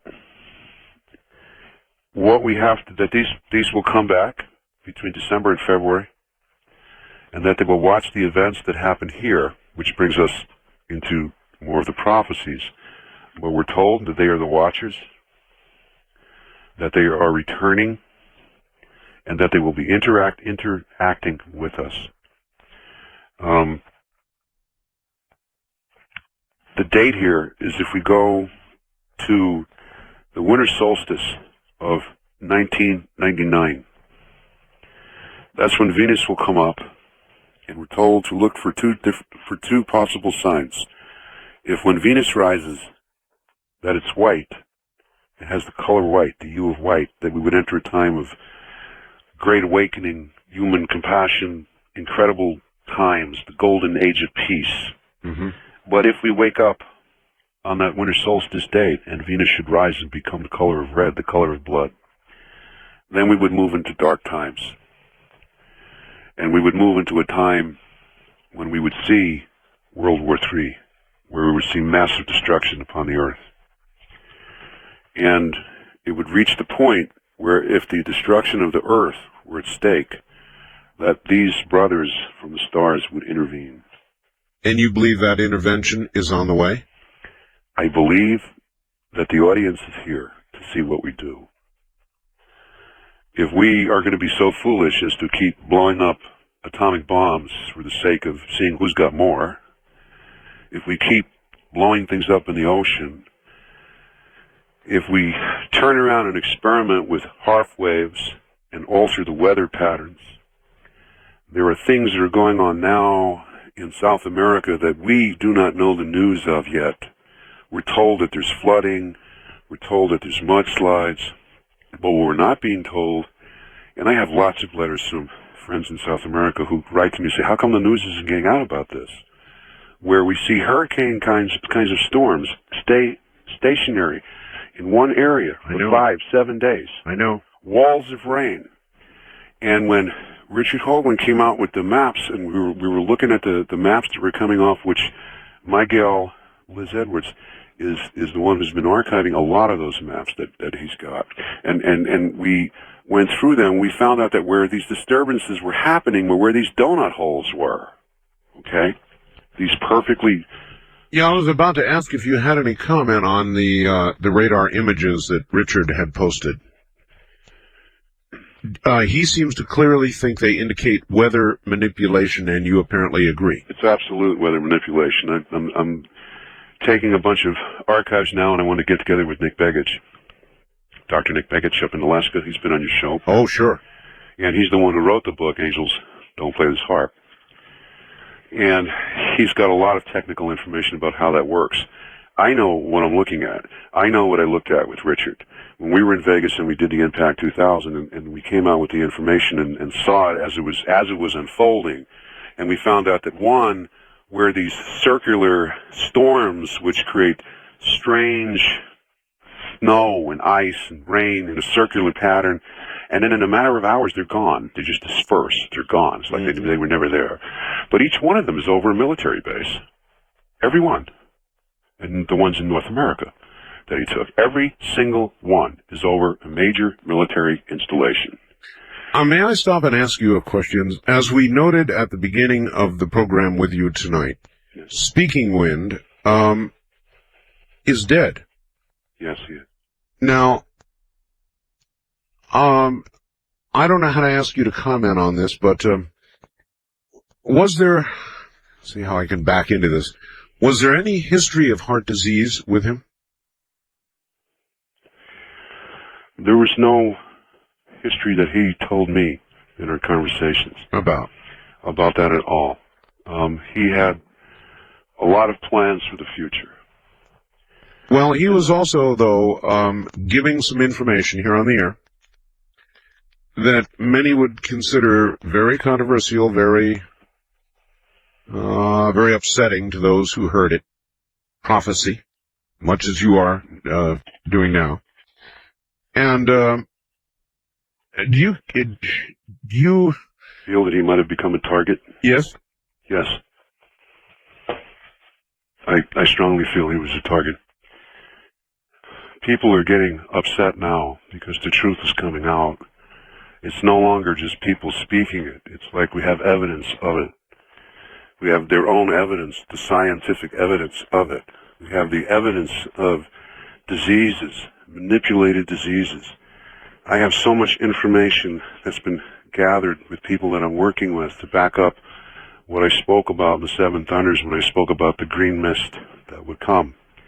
And the strange viruses, these globs of jelly-like substance that fall from the sky, and specifically here in the Northwest, very much so here in the Northwest.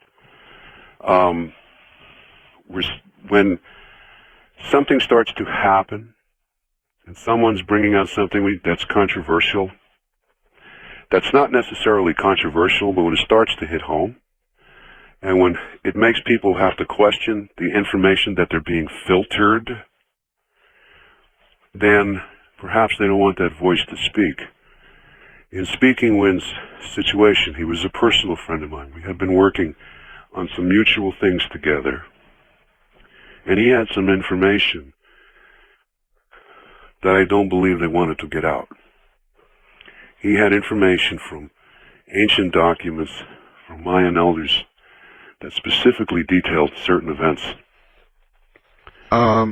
Was that information that got on the air, or information that never made it to the air? Hasn't made it to the air yet. But it did make part of it, a small part of it, made it to the publishing companies and Celestian Prophecies. All right. Shortly, what I would like to do is turn you over to the audience and allow them to ask questions, particularly those... You have to get the black and white pictures. ...that have seen the photographs that are up there. Well, black and white or not, I'm telling you... These show, I mean, this looks like it was put out in, out of the Brooklyn Navy Yard, which was still there. I mean, these things are better constructed than things we see at General Motors. David Adair would get a kick out of these. So, this is the beginning of, or we are now entering the Seventh Thunder. We are in the Seventh Thunder. We are in the Seventh Thunder as of the 15th of December. We've been here since June of last year. Since June of last year. But you did give a specific between... We were told about the visitations in the calendars, in the timelines. It told us that between December 15th and February, that there would be windows opened, and that we would start to see lights in the heavens, and that our star brothers would be returning, and they would make various landings, not necessarily on the White House lawn, and that many of these landings would take place at the ancient sacred sites, specifically that of the Mayan who I work with the most. The Mayans also told me of these return visitations where there would be ships landing in the Middle East. and that we should watch very closely what happened with Saddam Hussein, because he was preparing for this. In his understanding and his belief, he understood these prophecies as well. So why would this be going on?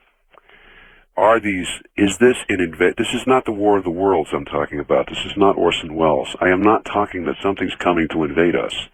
I am saying that here is evidence that has to be looked at. We have something out there that is not just a rock, and there's more than one. There's several of them. They are very big. They're tremendous when you look at them in comparison to the size of the sun. When you look at how they're moving on the film, and when you do various computerized enhancements to show you the different parts, I don't know how to put this in proper technical terms. So I'm going to say this. When you do a desaturated enhancement, you can see the physical structure. Then you turn around and you put color in it, and you can see the lights pulsing and moving. It's right out of Spielberg. The lights are pulsing and moving. These are organic ships that are capable of moving through dimensions and time. All right, Robert, rest for a few moments. When we come back, we will open the line. So if you have questions, particularly, obviously, if you have seen the photographs, if you've seen the animated GIF, or if you have questions about the Seven Thunders, and we are now in the Seventh Thunder, we're going to go to the phones when we come back. From the high desert, I'm Art Bell, and this is Coast to Coast AM. All right, very interesting. I'm getting messages from as far away as South Africa, listening to the show right now, listening to Robert Ghostwolf. Going back to him at the moment. Robert, you're back on the air again. I wish that we could say publicly what you told me privately. And we can't, can we? I don't think so. Not yet. All right. There's a lot of information that the elders have, and I think I've gone through this several times on the show, previous shows. It takes a lot of courage to come up and bring some of these things out that they know, because their lives become very endangered, both from inside and outside, so to speak, meaning from inside their own circles to outside the circles. Just a couple of months ago, there was a real big meeting in New Mexico with some of the top people from NASA who called in native elders from all over the country because they presented the fact that based upon the way the world was going, it would take 500 years to put it back. But they felt that the native people understood ways that they could make this happen quicker. And what input could they put into what they told? And I just think it was incredible that NASA actually turned around and did this and called these native elders together down in Albuquerque. Well, they must have had a reason. I mean, they must have had a reason. Normally... Why do they keep watching the Hopi reservation, waiting for them to get ready to go underground? Because they know that the clocks are understood. I think that what people have to understand here is that there's some incredible things that are going to happen. This is going to become like a Hollywood movie, yes. But we do survive. We will survive. We come through this. There is something beyond this. We come through this, and we come through a better people. It's not the end of everything. It's the time of change, because we have ignored all of the warnings. All right, back to the phones. First-time caller line, you're on the air with Robert Ghostwolf. Hello. Hi, my name is Stacy. I'm in Omaha, Nebraska. Okay, Stace, you're going to have to yell at us a little bit here. Okay, sure. Is that better? Oh, so much, yes. I had two questions for Robert. One of them is I've never really heard anything about this fungus. Do you kind of watch what you eat because of it? I mean, wouldn't it be polluting our bodies? Yeah, it's polluting your bodies. It's polluting your grain sources. It's polluting your water. It's polluting everything.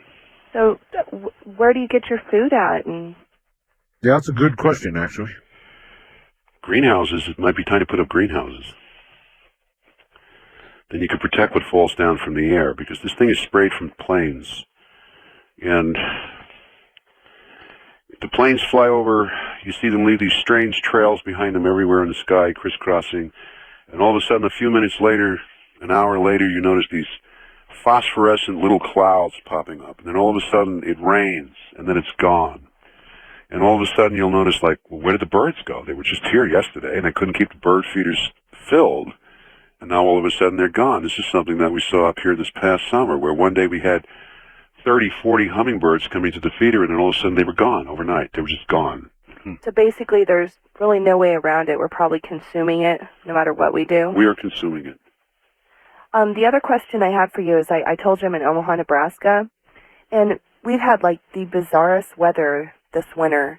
You know, like, we've only had 2 dustings of snow, and we've had, like, 50-degree weather this December, and usually it's, like, in, 15 degrees minus or 30 degrees minus. It's really cold, and I think the weather change was really bizarre, and maybe that's something that's going on at the beginning of it already. Well, that's your HAARP manipulations. I'm sorry? That's the HAARP manipulations of the weather. I mean, we just had 54 degrees below zero the other day in Montana, and just a week before that, it was in the 50s. Okay. Yep.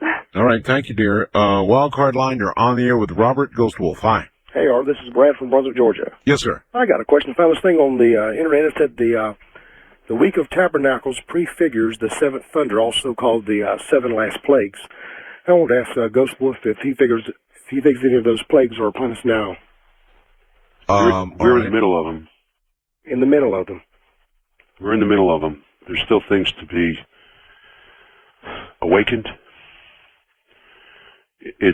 We have a very narrow window here where, depending upon if we lay down like sheep, where we stand up and don't allow it to happen, and we say, yeah, this is going on and this can't happen, then we can change things.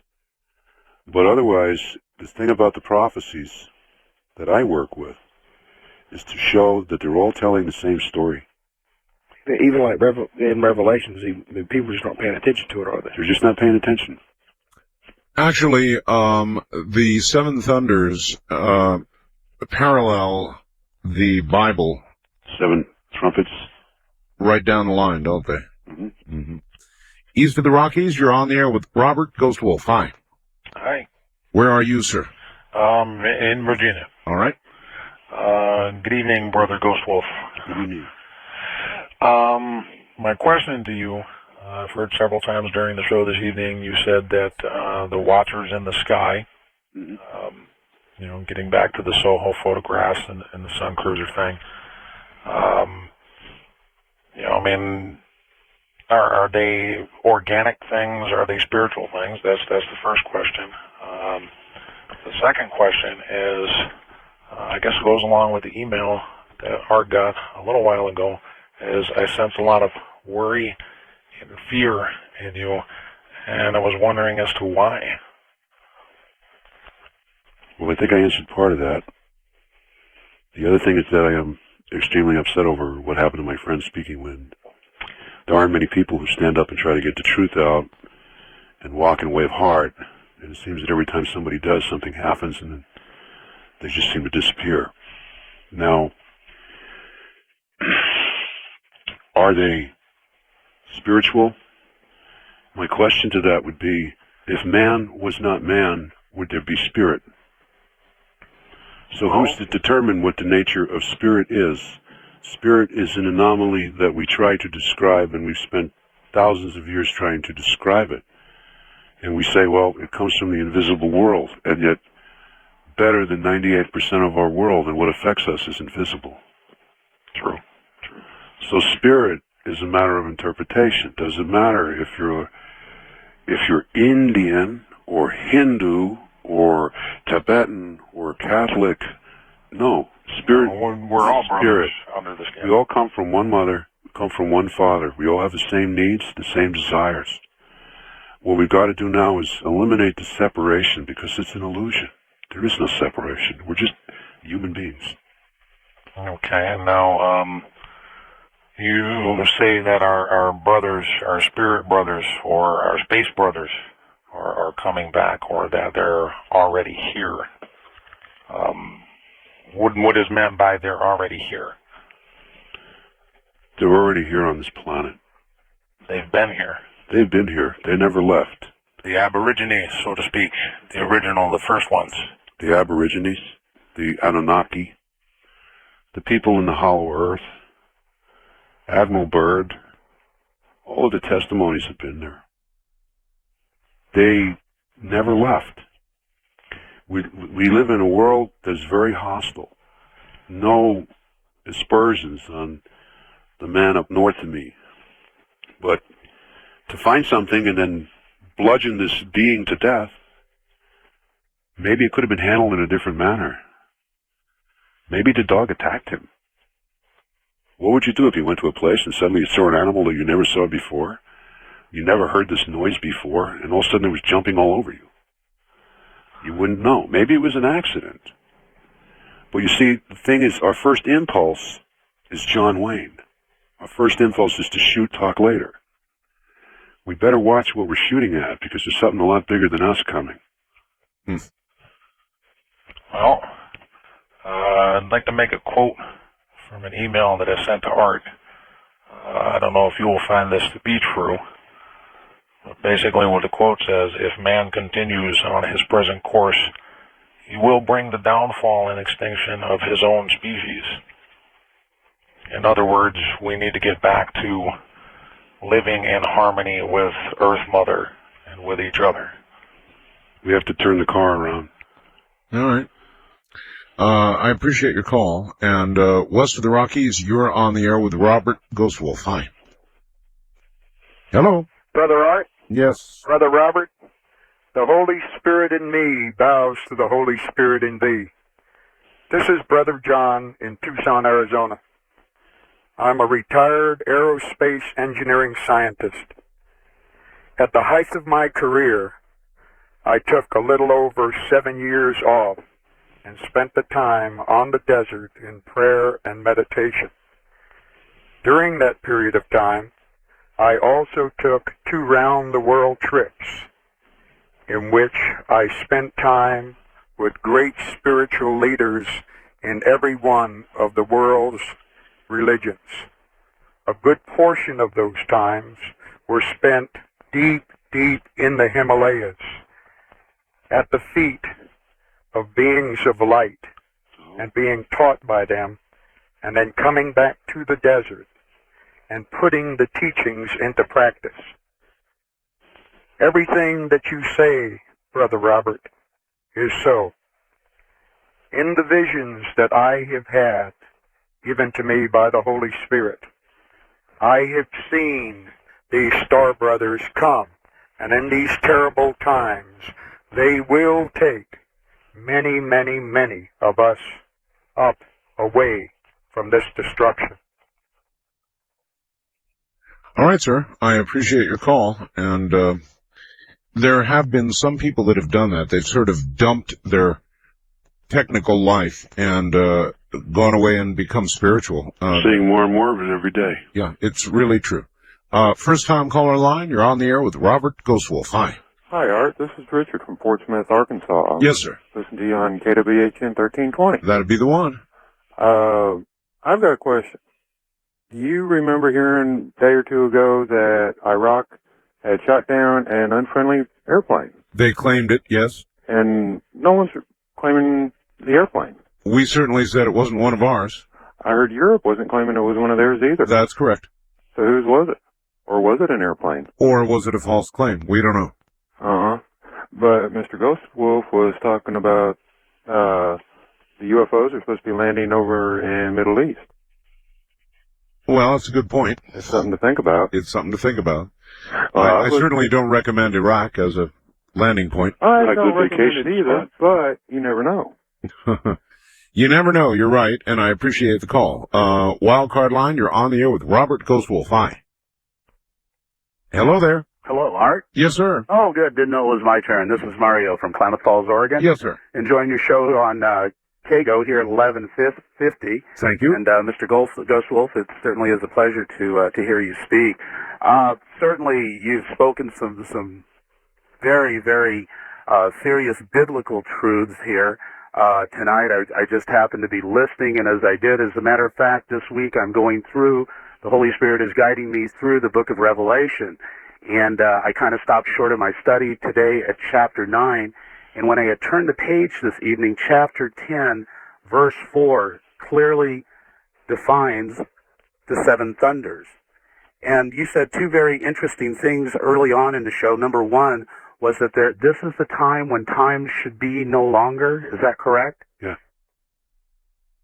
Okay. That's correct. And that's found in verse 10, or chapter 10, verse 6.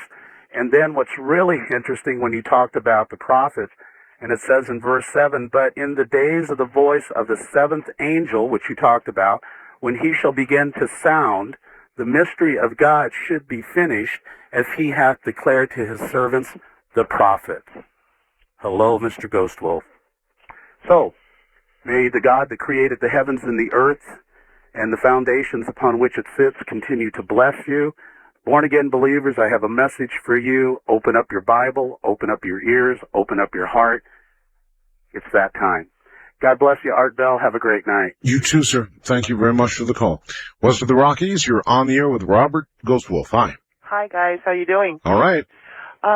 You know, Robert, I'm listening to you talk, and it's all very, very interesting. And I hear a lot of people on Art's program who talk about the end of time and that we will endure.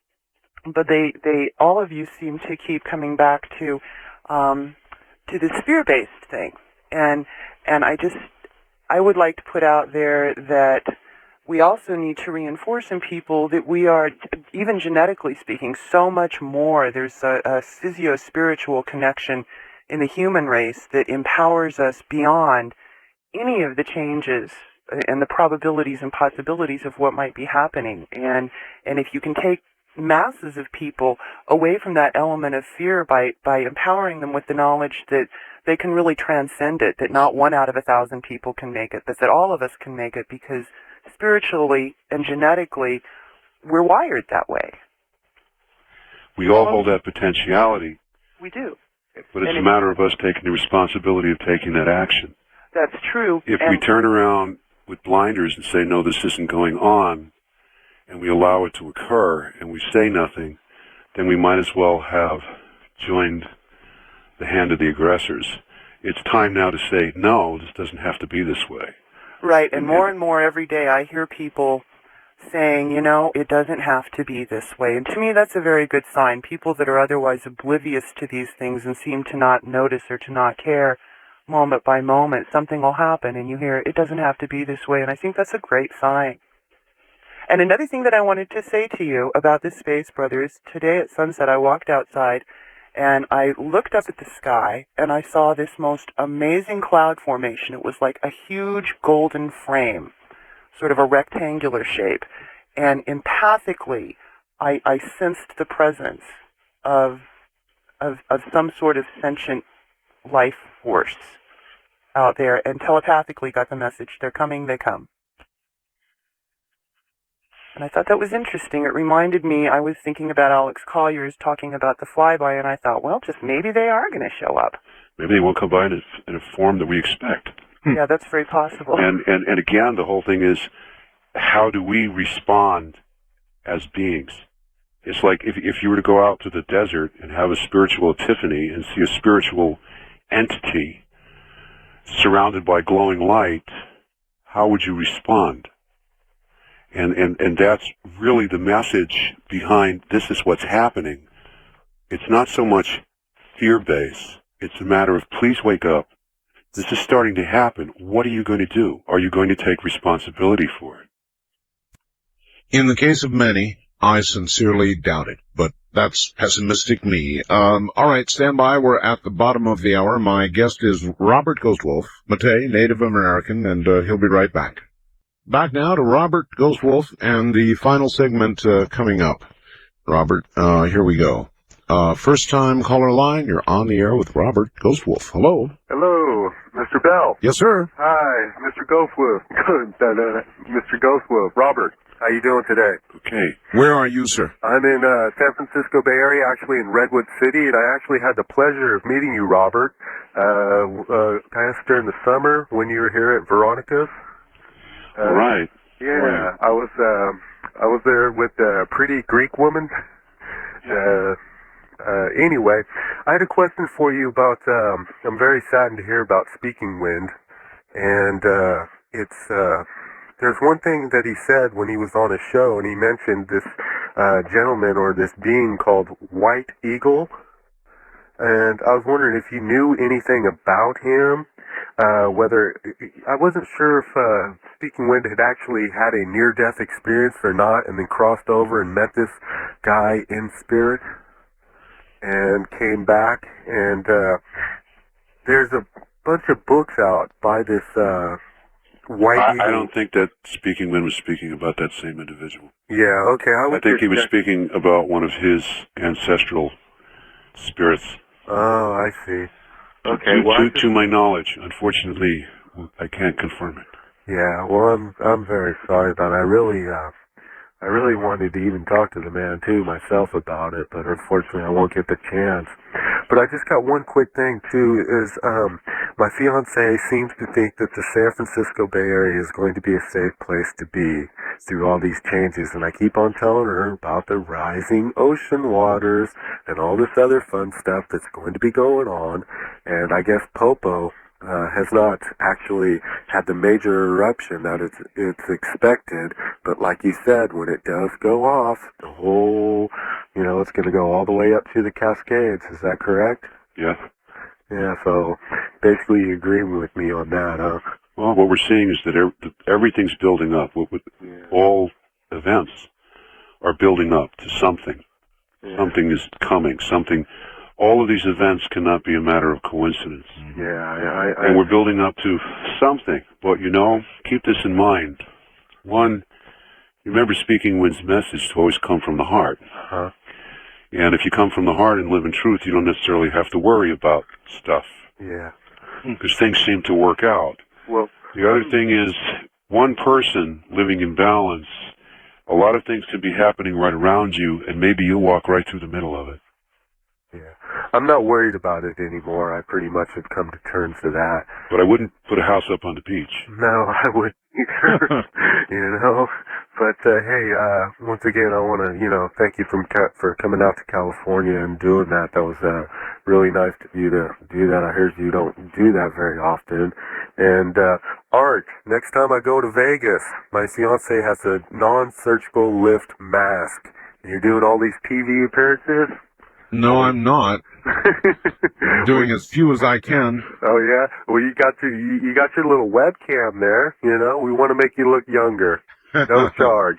All right, thank you. I don't know if I want to look younger. Wildcard line, you're on the air with Robert Ghostwolf. Hi. Good evening, Art. Robert, just as observation and question, God does not give the spirit of fear, but of power and of love and of sound mind.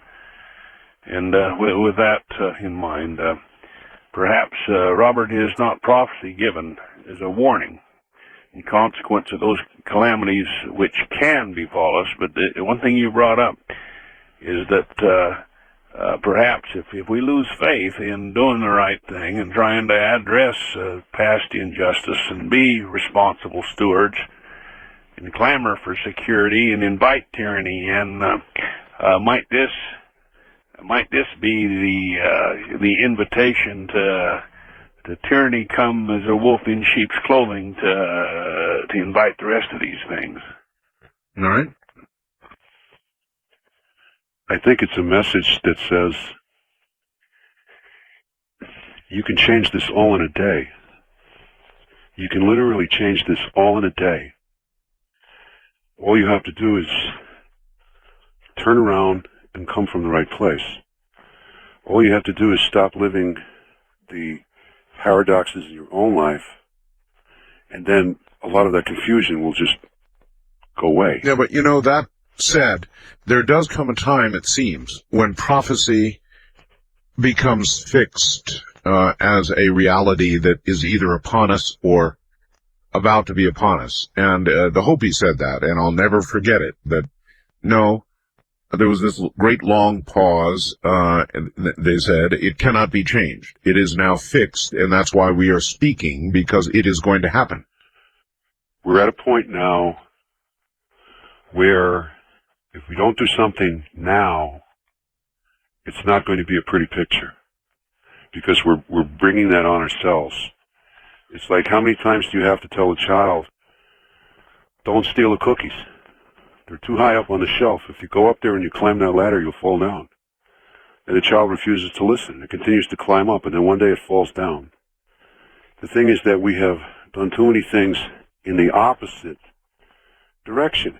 And I also don't want to, I have no desire to spread fear, because now I don't know fear. But anything can turn out to be a good day. It can always be a beautiful day. At the same time, yes, we are now at a precipice. We are at a point where either we turn it around, these things will happen. There's certain things that will happen. This is the end of time. Nothing's going to change that.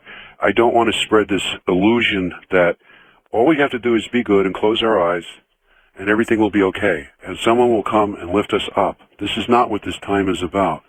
This is the end time. This is the time of responsibility. And if we don't take that responsibility as individuals for our spirituality, for our truth, then we will change nothing.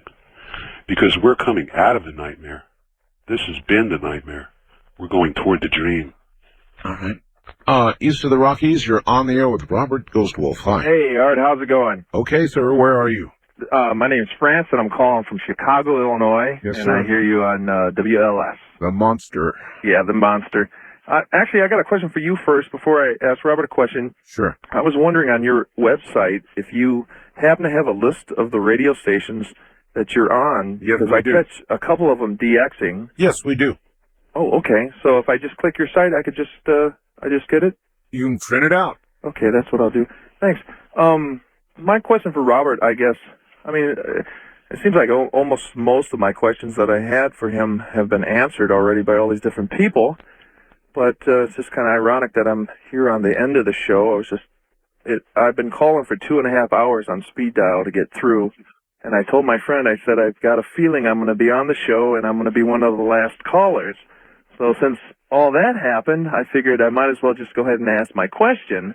And then when I called up, of course, here it seems like I don't have a particular question already, figured out. But I guess my question really is, for Robert, is what's your spiritual background or your any kind of religious background? What particular belief that you have? And since a lot of people have called up, and they've been quoting Revelation and the Bible and everything about this match and this and that match and that, I just kind of feel like I guess my question is, Robert, here this is going to happen. Nobody could stop it. I've been listening all night to the radio, dialing like a maniac to get into this show to talk to you. It's not so much what I believe or what I don't believe.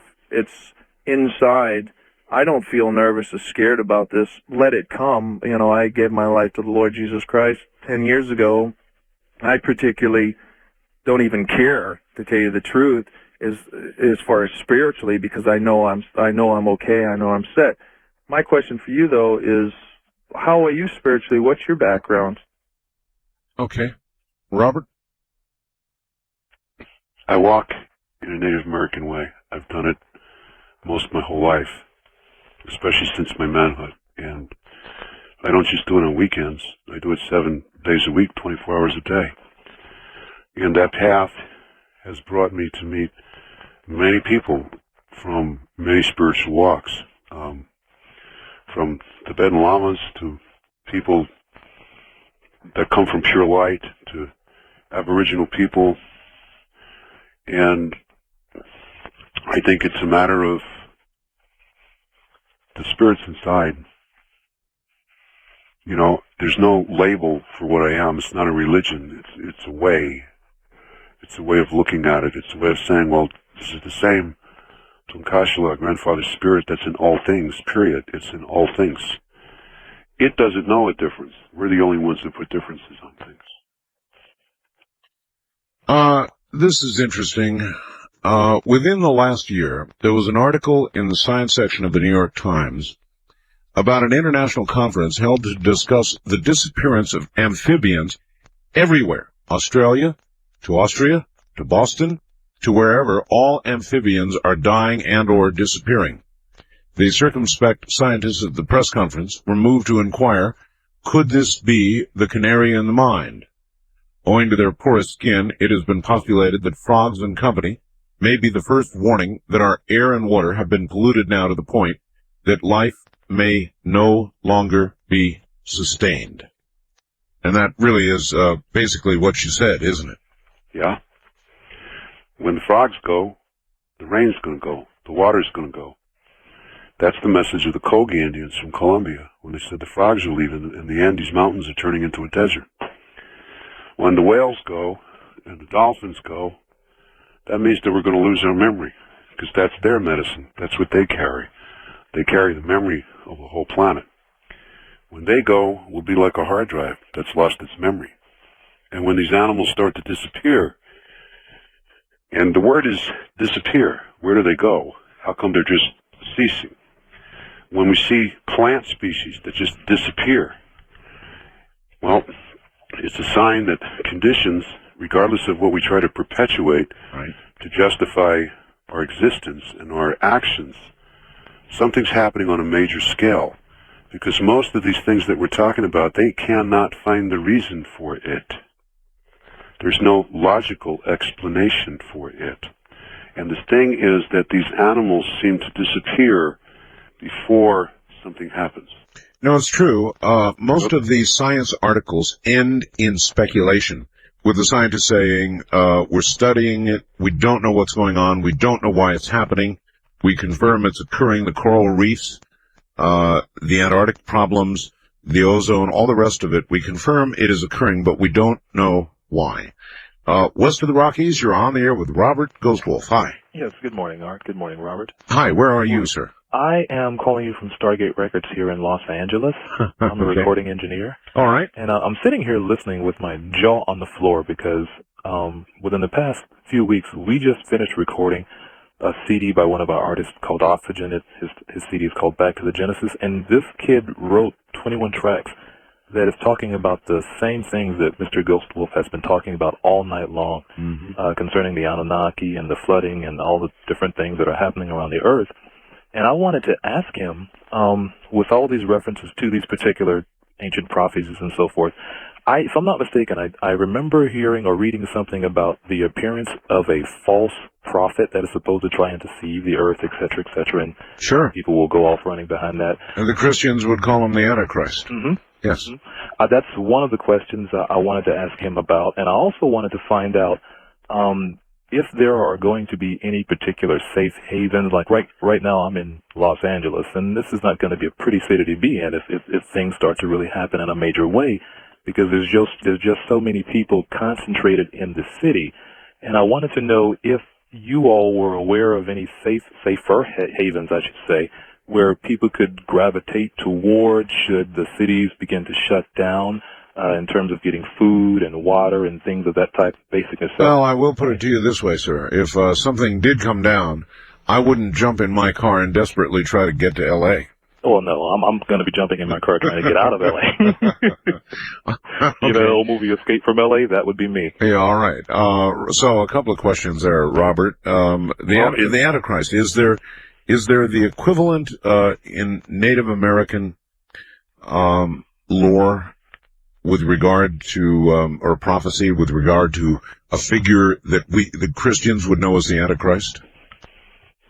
To my knowledge, there's not a particular entity. There's many things that tell us about people who would be leading people astray, people that would be coming up and using ancient knowledge that has been recorded for a long time for the purposes of manipulation, which is partly why the indigenous wisdoms are kept so cloistered and so close to heart, because they don't want to let that happen. There's no particular entity, but there is a realization in the Hopi that we have discussed in Circle and the Mayan, that there is an entity coming from the other world, the other brother, the younger brother, that will create great miracles, because he will understand these things that we know. All right, we're woefully short on time. His final question was about safe havens. He didn't particularly feel safe in Los Angeles. Well, to use old Indian wisdom, head east, young man.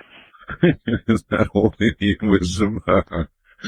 All right, well, listen, we've come to the end of another one.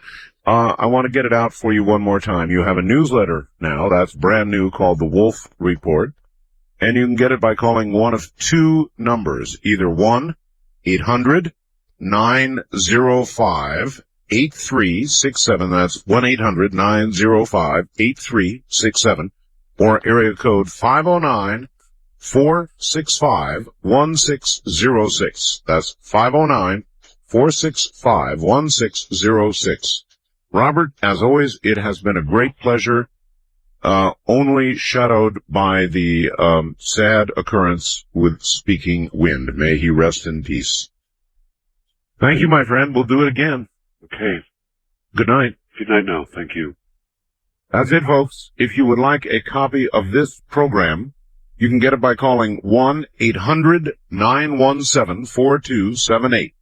That's 1-800-917-4278. I'm Art Bell from the High Desert. Good night. I woke in the early morning to see someone kneeling beside my bed staring at me. I could see the outline, a smoky outline of a man, almost transparent, with an expressionless face. To my disbelief, I closed and opened my eyes, repeatedly thinking that I must have been dreaming, only I continued to see the figure kneeling and staring at me. Frightened, I threw two quick punches at my intruder's head.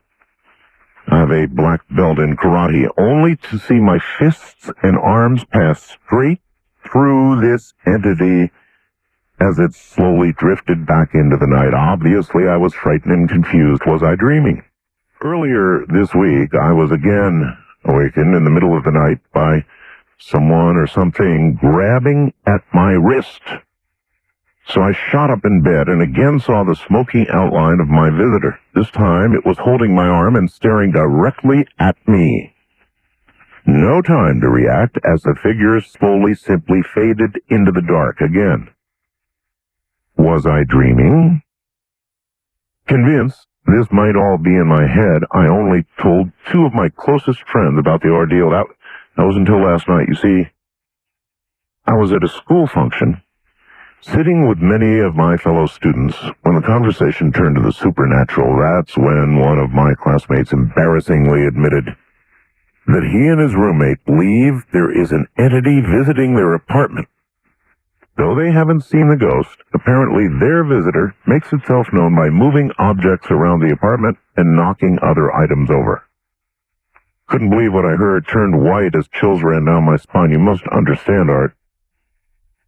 The two students who told us that story live in the apartment across the hall, directly across the hall from mine.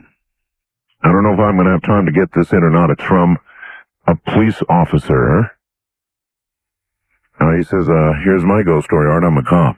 When I was 13, we lived in an old church parsonage on the Saline-Seward County line in Nebraska. The church and the small country cemetery was just south of the house. My bedroom was on the southwest corner of the house. One November night near Thanksgiving, I had just turned out the light from reading. It was an earful moon out. I could see the church and the cemetery like daylight. I lay back in my bed, which was inches from the door, as was the light switch. Was facing the door when I heard footsteps coming up the stairs. I assumed it was my dad. It was not unusual for him to check on me. I like to stay up. He'd admonish me to get to sleep. I'd stay up and read. I heard steps coming closer, feigned sleep, but kept my eyes partly open. As the steps entered my room, I saw not my dad, but a shadowy figure. Tall, male. No features. I'll repeat, no features. It had a white collar. The moon light in my room, almost like a night light. Should have been able to see any face if it was there, but it was just shadow. I about filled my drawers. I walked toward the window, stood there as if looking at the church. It was a solid figure. As the moonlight didn't shine through it, it turned, started back toward the door. Now, I pulled the covers over my head and shook until I fell asleep. Several years later, when I was an adult, my dad and I were driving about having Barbie bops. We drove by the house, the church. I asked Dad if anything strange had ever happened there. My dad told me this story. When it was cold, we'd shut the sliding doors to the large parlor so we wouldn't have to heat it. Dad would often wake to pounding on the sliding doors. They were taped shut. He actually on occasion would see the doors move as they were pounded on. You know, the old, you've seen it in the movies, right? Boom, boom, boom. Door bows in, that kind of thing. And it just goes on and on. In other words, his dad had seen the same thing. There's not going to be enough time for me to finish this story, but there's another case, you see, of an independent confirmation. As I said earlier, a lot of people think, they see these things, they experience these things, and they don't want to talk about them for obvious reasons. Because you're afraid somebody will think you're nuts, right? Well, you're not nuts. And so tonight you will hear stories, and we're about to go to the phones, from people who I can assure you, most of them are not nuts. Now, of course, there could be a few, but most of them are not nuts at all. What's happening is real. A couple of these photographs, and one in particular totally freaks me out. Again, on my website, artbell.com. What's new? Second photo down at the moment. There's a woman coming right through a closed door, and she's right in the middle of it. Now, this one does it for me. You hear the stories, and you will tonight, of people saying that these things come through walls and come through ceilings, but to get a photograph of it, this one's really creepy, folks. All right, here we go. First time caller line, you are first on Ghost to Ghost this night. Hello. Hey, Art. Hey. How you doing? Okay, where are you? I am calling from Chicago, WLF. Of course. Yes, sir. Well, I was doing an antique show in Texas, and on the way back, I went to visit my sister's house, who lives in St. Bernard Parish, right outside of New Orleans. Right. And so she was taking me on like a tour that most people don't go on, showing me interesting stuff. And she goes, "Oh, I got to show you this. I got to show you this. It's the Lebeau Plantation house." We drove by it, and it's owned by a fairly famous sugar company. Any grocery store that you would go into, you see the sugar packages. So they ended up buying up this plantation and the property there. Right. And it's all boarded up. Place looks real spooky and everything like that. She starts telling me the stories about this. And the first thing that I said after she started telling me this is, "We have got to go in there. And she started laughing, going, "Ever since I moved here, I've been waiting for you to get down here because I've been wanting to sneak in." So in other words, you would intentionally go into such an environment? As crazy as it sounds. Yes. Yeah. Okay, fine. So you and who went? Me, my sister, and my wife. Now, we're all adults, but we're all kids. You know what I mean? Yeah, I do. All right. So a couple days later, it rained for a couple of nights, so we couldn't do it. But a few days later, we got some good weather, and we were armed with a towel and a flashlight. Yeah, that's good armor. Yes, towel and flashlight, yes. And it's funny because the people that live around here, if they're listening to the show, they'll know exactly what we're talking about. I should probably tell you the history of this place first. Well, I'd rather just kind of get to what happened. Okay. Well, we sneak we go behind VFW Hall, which is back behind this place, and we got to go a roundabout way to sneak over the fence and this, that, and the other. And it's kind of like right out of an X-Files episode, going through sugar tankards in the middle of the night, standing too high, and all this stuff. We get into the house, finally, and I'd like to say that we didn't really destroy anything except like a little 8-inch board trying to get in, but we get into this place, and it's huge, and there's like 8 rooms on the bottom floor, and so we start making our way around, and we're looking for a staircase, and you have to imagine that we're not supposed to be there. I understand that you did this voluntarily. So anyway, and also we're trespassing, and so we're more afraid of security than we are of ghosts. All right, I've got the picture. And so one of the first things that happened, and this was really bizarre, okay, because, you know, I'm pointing the flashlight down at the ground. I'm using the towel to kind of like block out the light so we're not lighting up an entire room at a time, but only a little bit so that we're not going to be seen from the outside. Yes. And now, my wife and my sister saw this better than I did. I saw it out of the corner of my eye, but they saw it. Just tell me what happened. A flashing light shot across the room, but in like a swooping motion going upwards and then down and then back up again. Like in Ghostbusters. Yeah, it just shot across. Now, I only saw it out of the corner of my eye, and they saw it, so I turned out the flashlight, because I'm thinking somebody's, you know, security's coming, they're flashing a light, everything. Oh, yeah, sure. Of course you would like that. So we're like, shh, be quiet, be quiet, be quiet. And we go stand by the doors, and we're looking out. The doors are boarded up, but, you know, there's places where you can see out, and we're looking to see, and we're like 300-400 yards from in any direction from anything. And so we're just standing there being quiet, and then my sister goes, I just saw a light up in through the floorboards in the ceiling above us. She goes, I just saw a light up there. And we get out, and I'm looking up, and then I see it in a different place, and there's like light coming through the floorboards, but yet there's like big holes here and there, and the holes weren't illuminated at all. Just little cracks of light. I mean, not coming from everywhere. Okay, I get it. Really, really bizarre. Okay, so then we go on, and I'm like, nah, because you know you're sitting there, you're saying none of this is happening. You know, you're just paranoid and all this stuff. And so we go walking. Got about 30 seconds, sir. Oh, I'm sorry. We go around to we make the first pass to the first floor, and then we notice that we couldn't find the staircase. So we start going through again. The second time through, this is the weirdest thing. We heard, I mean, this is like, it sounds like a classic haunting type of thing, but I swear it sounded like,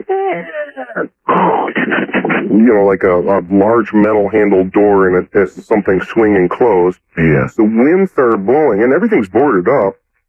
And it dropped like, we could hear wind outside, but it dropped like 20 degrees.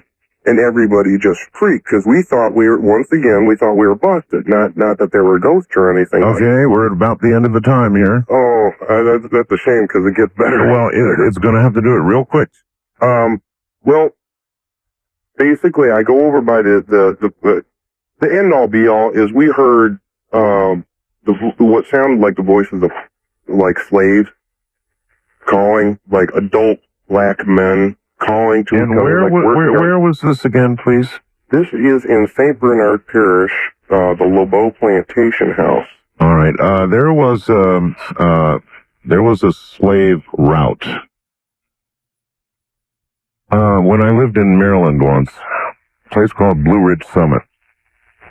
We lived in a very large house at the time. In fact, the house we lived in, my mom called it early Victorian Halloween.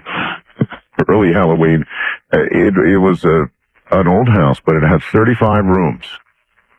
35 rooms. And of course, I had appropriated one of the top rooms in the house for my ham shack.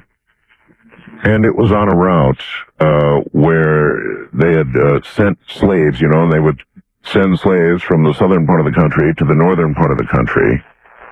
And there were certain, like, safe houses for the slaves, and this was one of them. And so we had, in this house, it was a creepy house that I lived in. We had secret passageways, and so it was really cool as a child because, man, there were secret passageways that went around almost every room in the house.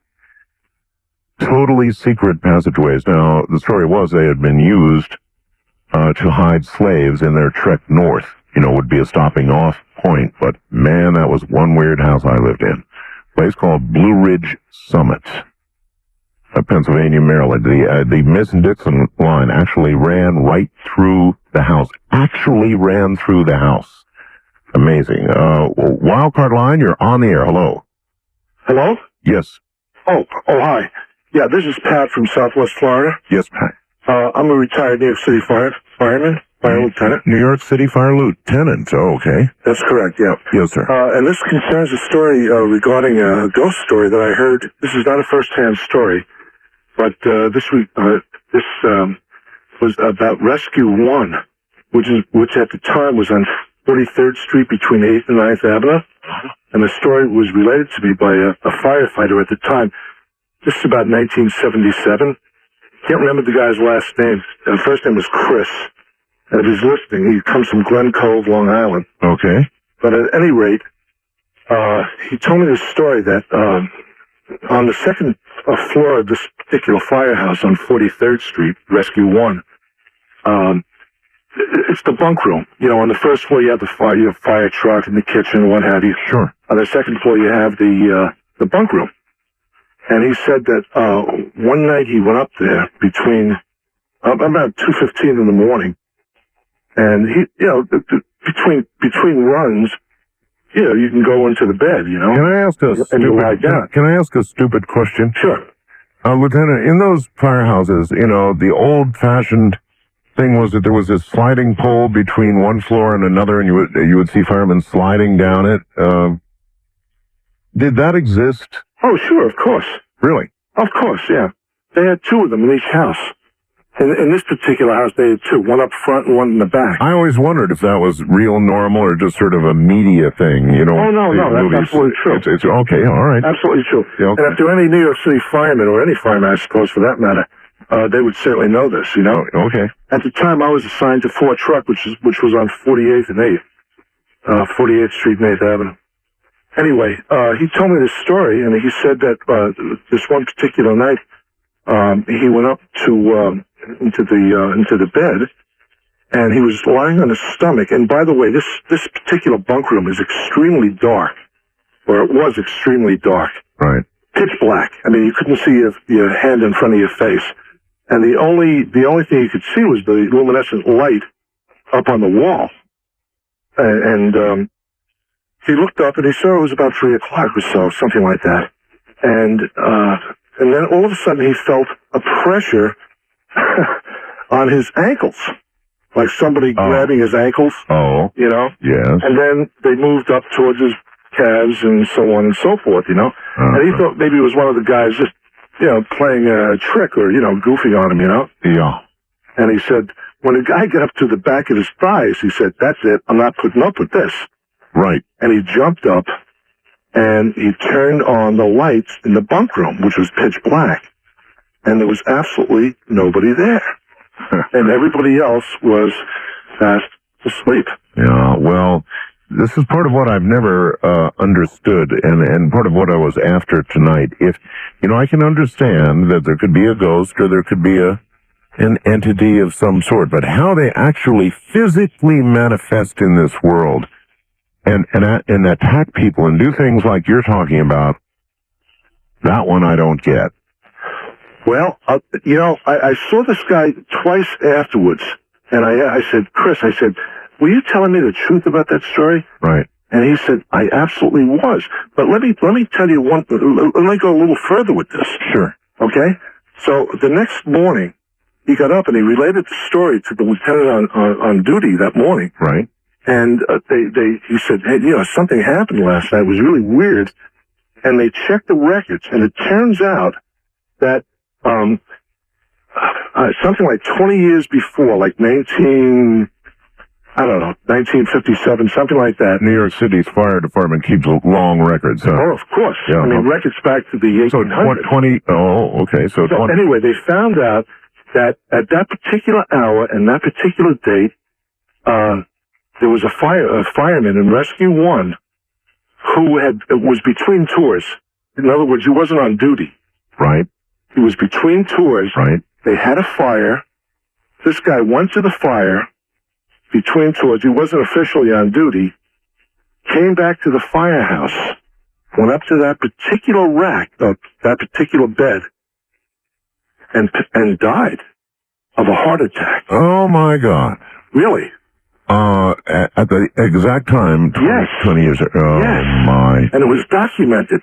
And from what he told me, the widow of the firefighter, and I don't know his name, but the widow of the firefighter never received any compensation for that. You know, there was well, then you could imagine a motive, perhaps, for the haunting. I don't know. Is that what you're saying?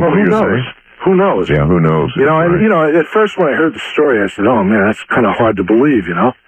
But, you know, again, I told you, I saw the guy, and I said, Chris, was that really a true story? He said, I swear it was true. And P.S., Rescue 1 on 43rd Street between 8th and 9th burned down around, I'm not sure the exact year, I think it was about 1979, 1980. It was a tremendous fire. It was on Daily News.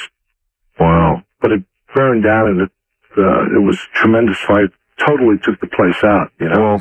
Well, oh, brother. Lieutenant, thank you. Okay. Take care. There's a fire, Lieutenant. You see what I mean? The part that I'm struggling to understand, and I guess I'm going to keep saying this, is how do these entities that no longer possess a physical body manifest physical things? I mean, how can they be touching you, choking you, scratching you, affecting you physically in any way at all in this dimension? Remember, they don't have a physical body anymore, right? So how do these stories happen? How does it happen? Oh, east of the Rockies, you're on the air. Hello. Hello? Yes, sir. Oh, great. You're talking to me. I am, yes. All right. Where are you? I'm in Charleston. Okay. Charleston, South Carolina. South Carolina. And I'm a police officer, and that doesn't make me more credible, I'm sure. But yes, it does. Anyway, I have had numerous experiences with entities, and I would probably say in my lifetime, 30 years, I would say probably 10 or 15. How long have you been a police officer? About 5 years. 5 years. All right. I had several on the job, but actually the one I was going to talk about was what happened as a child. Fire away. I'm not going to waste time or anything, but when I was a child, I was about 6 or 7 years, and it was right after an experience that I had 2 years prior with a miracle with a religious person. Okay? And we had moved into this new house, and everything that happened in this house was really odd. I remember every Halloween, every really evil thing that went on. I remember, I don't remember Christmas or anything nice in that house.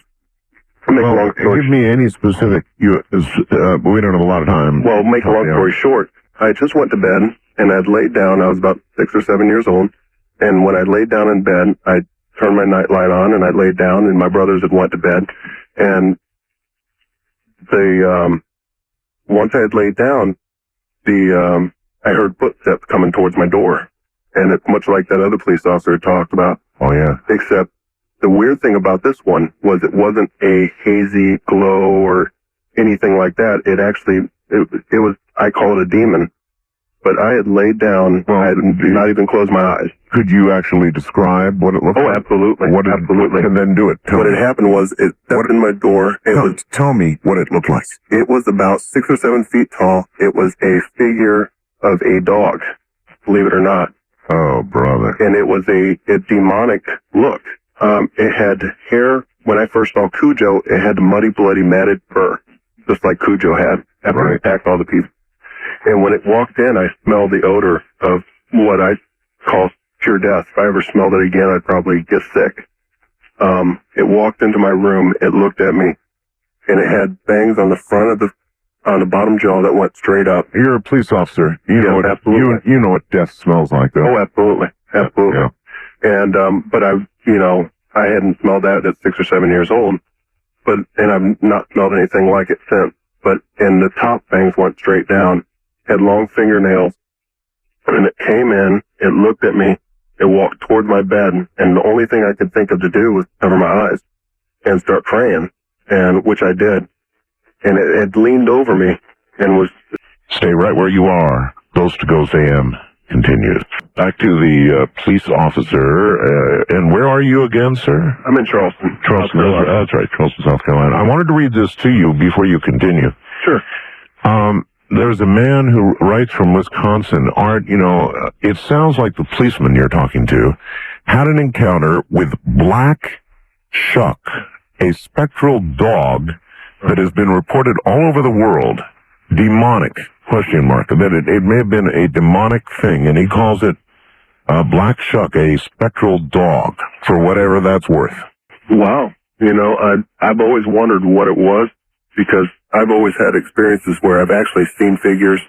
I've had doors bang. I've had a lot of things happen. Yeah, but this thing looked like a dog, and about this thing was actually physically there.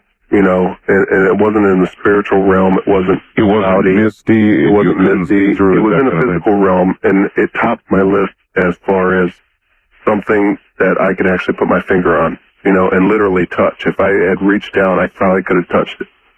But of course, you don't know that for sure. I don't know that for sure. But the thing was that it scared me to the point where I'd actually covered up and I started praying. And I was always wondering if anybody else had that experience, or if there was something in literature. Well, then maybe I just answered your question for you. I'll have to do a little bit of research on that myself. But the thing that really troubled me about the whole thing is I never spoke about it.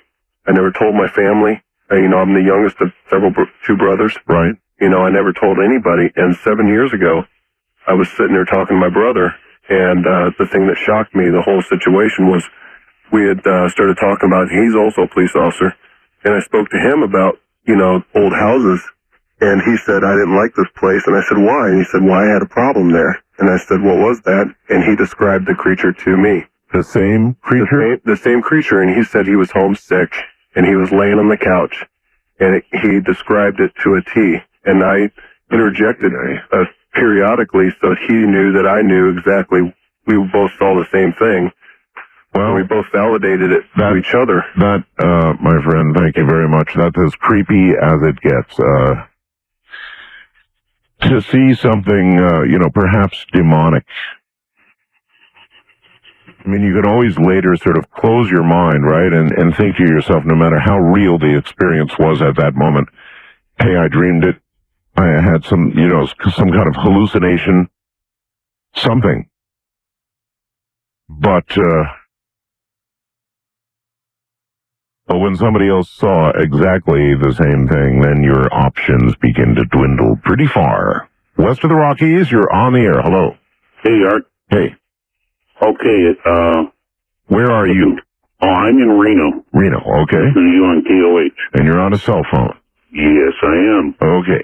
Okay, now, just bear with me here. When I lived in Colorado Springs, I was living in this house in the northwest part of town, and it was a very hot summer evening, well, probably about 8:30. I was sitting there watching TV, and we had this ghost there that just walked up and down the stairs. That's all it ever did. Just walk up and down the stairs. A ghost that you saw or just heard? Just heard. You heard the footsteps. Okay. When you came in the front door, there was a little foyer and 3 steps into the basement and then like 8 steps up to the living room. Okay. And it constantly walked from the basement up the steps and then back down again. So I got fed up because I'd lived in another haunted house a couple of years earlier, and the ghost there was pretty friendly. So I said to this one, I said, was that all you can do? Just walk up and down? Can you materialize? Can you speak? What? Yes, and I guess it considered that an invitation, right? Yes, it did. And did what? I was sitting there in a chair, and then all of a sudden, like I said, it's a very warm evening, must have been in the mid-80s, had the windows open, and it walked right up next to me, and all of a sudden, I was freezing. And the hair stood up on the back of my neck, and I got goose flesh. It was totally creepy, and I felt this, how you can tell when your wife's angry at you. I seriously doubt. Sure. I seriously doubt you don't experience that much, but... Oh, don't you kid yourself. But, you could feel the anger. Yeah. And I could just feel it, and I was going, oh, geez, I'm sorry I said Actually, that's anything, a very, very good analogy, sir. Very good. Every man out there, and probably every woman, too, from the other side, knows exactly what you're talking about. Oh, yes, I know that. Oh, yeah. Oh, yeah. And that's the only thing that ever happened to that one. But in the previous house, we used to have windows fly open, doors fly open, lights go on, banging, pounding on doors. We called him Bob. Yeah, well, Bob. I don't like the pounding on doors part. I did, and that goes to a little of what I'm going to talk about right now. I don't rule this out. In fact, actually, I rule it in. A lot of strange things have occurred to me during the years that I've been doing these programs. And I'm becoming convinced, and you might want to have this served up to you as a warning. I really am becoming convinced that when we talk of these things and we consider them, the more we do it, the more we invite it. And I think that's why I've had a lot of, one time during one of these programs, it wasn't a knock at my door. I mean, you've got to remember, I live inside, a regular home, and I have my converted studio here, and what I heard hit my door was more like a pile driver. I mean, it wasn't a knock. Trust me, it boom, that kind of thing on my door right during the middle of one of these ghost-to-ghost shows. And it scared the you-know-what out of me. I mean, right in the middle of the show. And I ran over to the door, and I did open it. There was absolutely nothing there. But I mean, this was almost going to break it off the hinges kind of kaboom on my door. So I've come to the conclusion that Lebeau truck driver, and I get you on I got an SM radio. I get you on the Ask channel. Right. And anyway, I team with my husband, so we're coast to coast. What part of the world are you in now? Right now, I'm in Lebeau, California. Okay. And this happened right outside of Albuquerque, New Mexico. Now, you got to understand, we're used to sleeping in different areas. Nothing's ever happened before. Sure. But we were outside of Albuquerque on I-25 in a rest area. And you were you got a bunk up behind, right? Yeah. Yeah, okay. Yeah, we got a sleeper berth. Right. And this happened in a rest area right at the 163 marker in Bellum, New Mexico. All right. And I had just quit driving. I had been listening to you like I always do. And I just quit driving. I was tired. My husband was already sleeping. So I put on my nightshirt and I was brushing out my hair. And so I turned everything off when I got done and I climbed in behind my husband like I normally do. Something kept telling me to look behind me. And I'm like, I'm not going to do this, so I just closed my eyes, and I'm not asleep yet because I had just laid down and it takes me a while to relax. All of a sudden, my body went totally numb. Now this is the God's truth. My body went totally numb. I could not move my body. This noise started coming out of my mouth. And I'm trying to speak. I'm trying to get my husband. What kind of noise? Like a gurgle, it went like that. Yeah. And my husband is still snoring. And I'm trying to move my fingertips to get him awoke because I can't hardly move, but I'm willing my fingertips to touch him. And I'm trying to get his name out. I'm thinking, am I having a stroke here? What's going on? Right, right. And that's what I'm thinking. But I'm like, no, that's not going, because my mind's working here. And all of a sudden, my body, I thought I was going to start levitating. I'm like, oh my God, what's going on? And I'm start praying in my mind because my husband and I are very religious.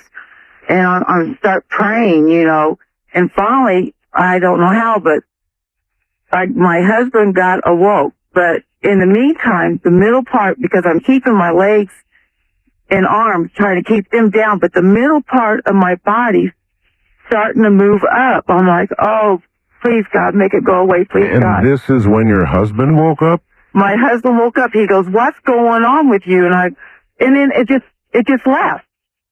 And you just sort of flopped back down?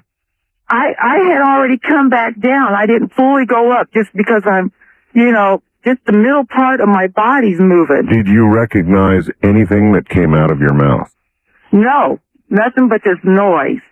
And like I said, I'm trying to go, like this, Sure. Eke out his name, sure. Yeah. And so, and I'm thinking, is this one of these things where, you're asleep? What do you call that? You think you're asleep, but you're not, or something, you know what I'm talking? Of course.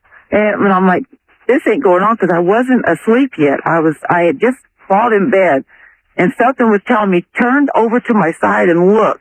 I'm like, oh no, this is too creepy. I'm not looking. I closed my eyes. So something entered my body. Yeah, inhabited you, I was going to say, Yes, for a period of time. Yeah, and what was really weird when I pulled into this rest area, like when us drivers pull in late at night in the rest area, you can't find a parking spot. I hear you. I've got a big RV, and I've tried to fight for those spots, so I know. Yeah, but see, there was only 2 other trucks there, and I'm like, this is strange. Tell me exactly where it was again. Okay, this was right outside, south side of Albuquerque. At mile marker what? 163. 163. All right. It's a rest area on 25. All right, I got you. All right, well then, well listen, we're out of time, but some other truckers, I'm sure, will give mile marker 163 a try, because these things tend to hang out at the same place. All right, first time caller line is restricted for Guam. Only Guam. No, you want. After this next call, I guarantee, I've got a federal law enforcement officer on the first time caller line, and after that, I'm going to restrict it for Guam. Guaranteed. Sorry you can't get through on the international line. That's totally raw from my point of view. You should be able to get through on that line. But since you can't, and I know the 800 lines are swamped, the only option I have is to try and open the first time caller line for Guam only. So that's what I'm going to do as soon as I take this call. That number is area code 775-727-1222. Once again, I'm going to hold that line open for Guam only. 775-727-1222. The only option I've got, I know that Guam is with us right now on a Saturday afternoon. Stay right there. Hi, Tom Bodette from Motel 6. Welcome to Tom's chat room. Of course, the beauty of Tom's chat room is that Tom does all the chatting. So let's talk.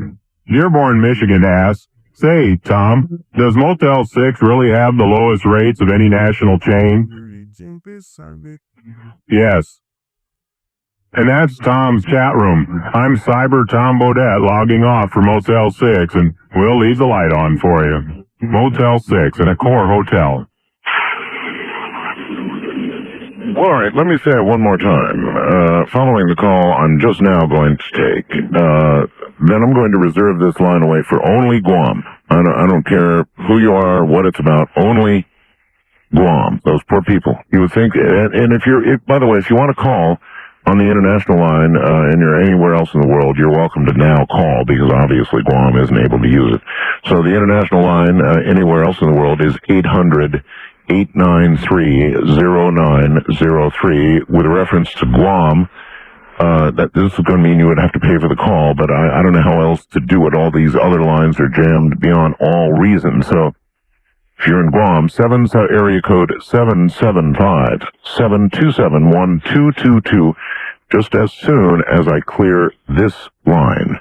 And on that line, you're on the air. Where are you calling from, sir? Oh, you don't want to say, do you? No, not necessarily, if I can help it. You're a federal law enforcement officer? Yeah, and I can verify all this on the side if you want to ever get this information without being heard. I understand, sure. We're the federal officer that you see in the unmarked trucks that ride along the government property to keep people out where they shouldn't be. Okay. I have 2 quick things to say. One, I had 2 experiences in my life. One recently and one when I was about 17. We had it's an old house in Detroit in an old area. And, I was the one brave one out of the 9 kids that lived in a certain part of the house that always had some strange happenings. And, things got worse to the point where I started putting locks in the door. Well, one night I went to sleep and I woke up and my door was actually just ripped from the hinges. And nothing was missing, but I slept through that, which I'm a very light sleeper. You slept through your door being ripped off the hinges. With 4 locks on the door, because and I never went to that part of the house again, ever. And where did the door end up? I mean, was it on the floor? No, it was just ripped up and laid down, right there on the floor. Okay. And recently I was with another officer and we were going into a closed area. An area where nobody should be whatsoever. Right. And we both went through the gate, and we closed the gate behind us, and we looked up front. He says, "Do you see what I see?" I said, "Yeah, there's something up there." We got the truck, and we gunned it, and either this person could run about 70 miles an hour, or they just got away from us. And we were in an area where you can see everything within about 4 square miles. But it's strange that two people can see the same thing, and we both looked at each other and says, "We got him." No, it's not. Whatever strange. it was, the shadow ran in front of us. It was right early in the morning, before sunrise. It ran in front of us for probably about maybe, I'd say a good 400 or 500 yards. And it was about 1,000 yards in front of us when we went through the gate. And you're trying to tell me this thing had to be moving at 70 miles an hour? Yeah, because I guessed on it. I mean, we were going to get this person or whoever it was and find out what they were doing in this area. And we were looking at each other like, we can't believe this is happening. Boy. And finally around the corner, and there's nobody there. And I don't know what to tell you. I really appreciate your story. Yeah, I appreciate it. Well, we love listening to you guys out there. Believe it or not, a lot of us listen to you. Thank you. You guys really entertain us through the night, and keep up the good work. I do believe it. Thank you very much, sir. All right, that clears that line. Now, only Guam on that line. See, I've got the feeling it's the only way I'm going to get Guam through here tonight. Now, there's yet another law enforcement officer. Oh, well, these fellows work at night. You know, they work at night, and many times they work in pairs, and they are trained observers. So, yeah, you give them a little more credibility. Stuff is happening everywhere. Absolutely everywhere. Wildcard line, you're on the air. Hello. Is that me? That's you. Okay. I lived up at a place called, can I say the name of the place?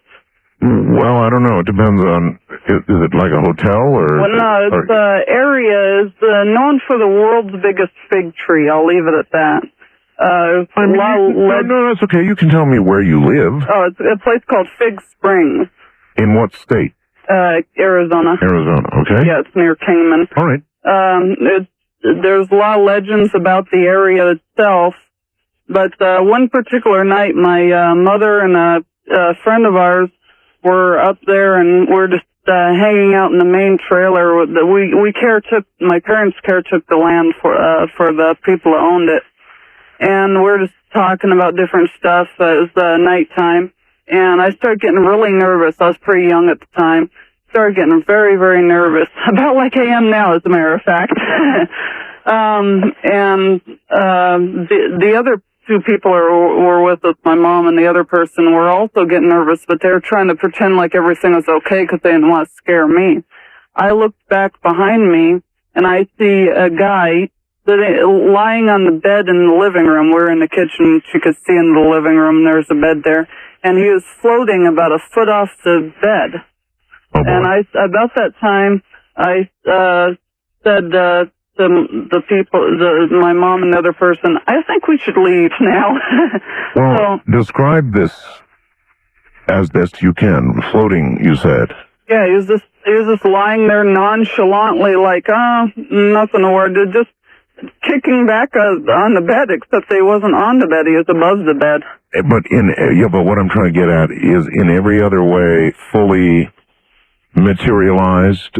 He was partly see-through. He wasn't totally solid. Yeah, he was like partly there, partly not type of thing. I've seen a lot of ghosts before like that. And well, if you get a chance to check my website, you'll see a picture of a lady halfway through a door. And when I say through a door, I don't mean walking through a door. I mean coming through a door. Okay, I'll be sure and check that out. But anyhow, we decided to get out of there. But by the way, there were people hung on that fig tree there before it was originally chopped down. But anyhow, we left the building and started going down a hill. It was pretty dark out. We're going down this hill to head to where we stayed in a small travel trailer. And we hear a noise like a clunk, clunk, clunk noise behind us. And we tried to look back, but we couldn't see what it was, and we just took off running. All of a sudden, I freeze. I look back, and I see way up in the sky. I look straight up. I see in the sky what looks like a small piece of metal, maybe 2 foot by 3 foot piece of metal, yes, and like a small tin or aluminum garbage can flying in the air. Really? It makes a circle around me, and I hear a crash behind this one little rock shed that was up there. I was frozen in my spot, so one of the other people had to grab me and pull me in the trailer. We all compared notes and found out that we were all feeling kind of weird vibes and everything about the area when we were in there. So next day, since it was too dark to go out that night, next day we went out and looked to investigate to see what it was. The clunking noise behind us was actually a tin garbage can. But the two pieces of metal I saw up in the sky, I mean, this is Arizona. We don't get tornadoes that often here. Yes, and the ground wind was not that bad. So what are you saying happened to you? I mean, This piece of metal was about the size of an average living room. It was two pieces of metal, and what it was a roof off of a porch shed that was at the trailer. Oh my God! After having told the story to several people, we found out that the trailer that had happened in, someone had gotten shot by the police in. They had escaped from something. They ran from the police and he got shot in there. And the person told us, well, we can prove it. Go look by the back door and you'll see bullet holes there. And so we went and looked by the back door. There weren't any bullet holes, but there were some pieces of duct tape. We started looking under the duct tape, and sure enough, there's bullet holes. There's bullet holes. Oh, brother. All right. Well, thank you very much.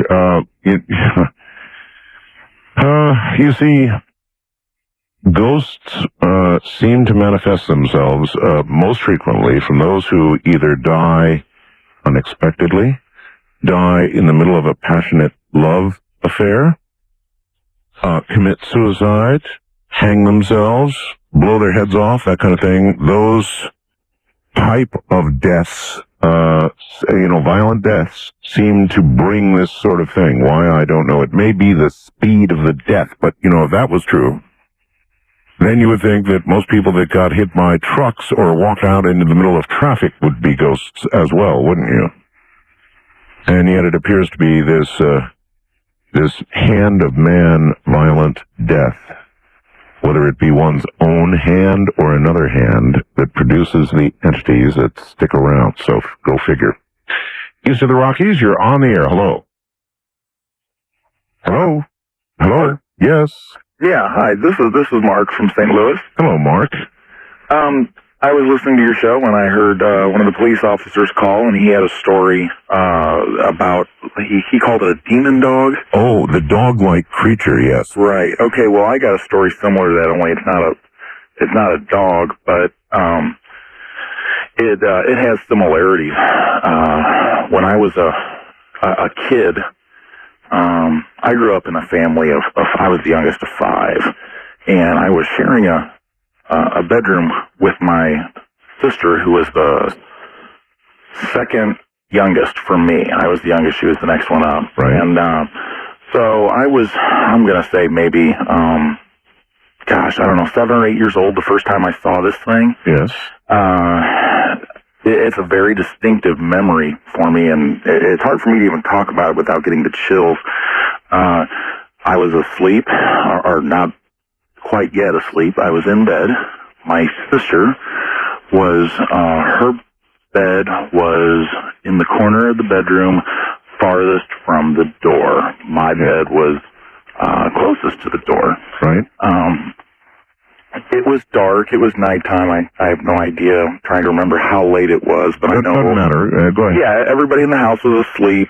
The lights were off, and I saw something come through the bedroom door. At first. Now, when you say come through the bedroom door, do you mean like your picture? Only this had no definition on that picture on your website. Oh, have you seen that picture? Yeah, you could make out eye sockets and things on your picture. I mean, oh my God, that thing is. I almost thought that door looked like there was something superimposed. Because the door changes color. It's either in that door or coming through it.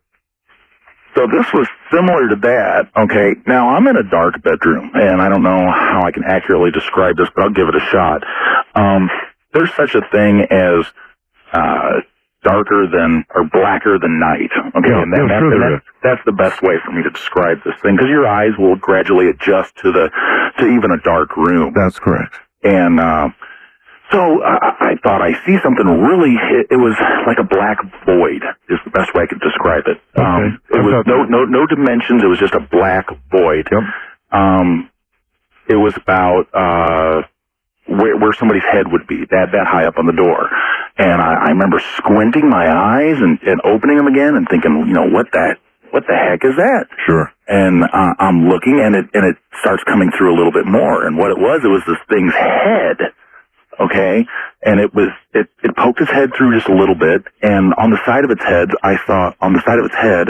I could see, like, again, blacker than black, wispy arms coming through, like the hands were being extended, and they were coming through the side, from the side of the head.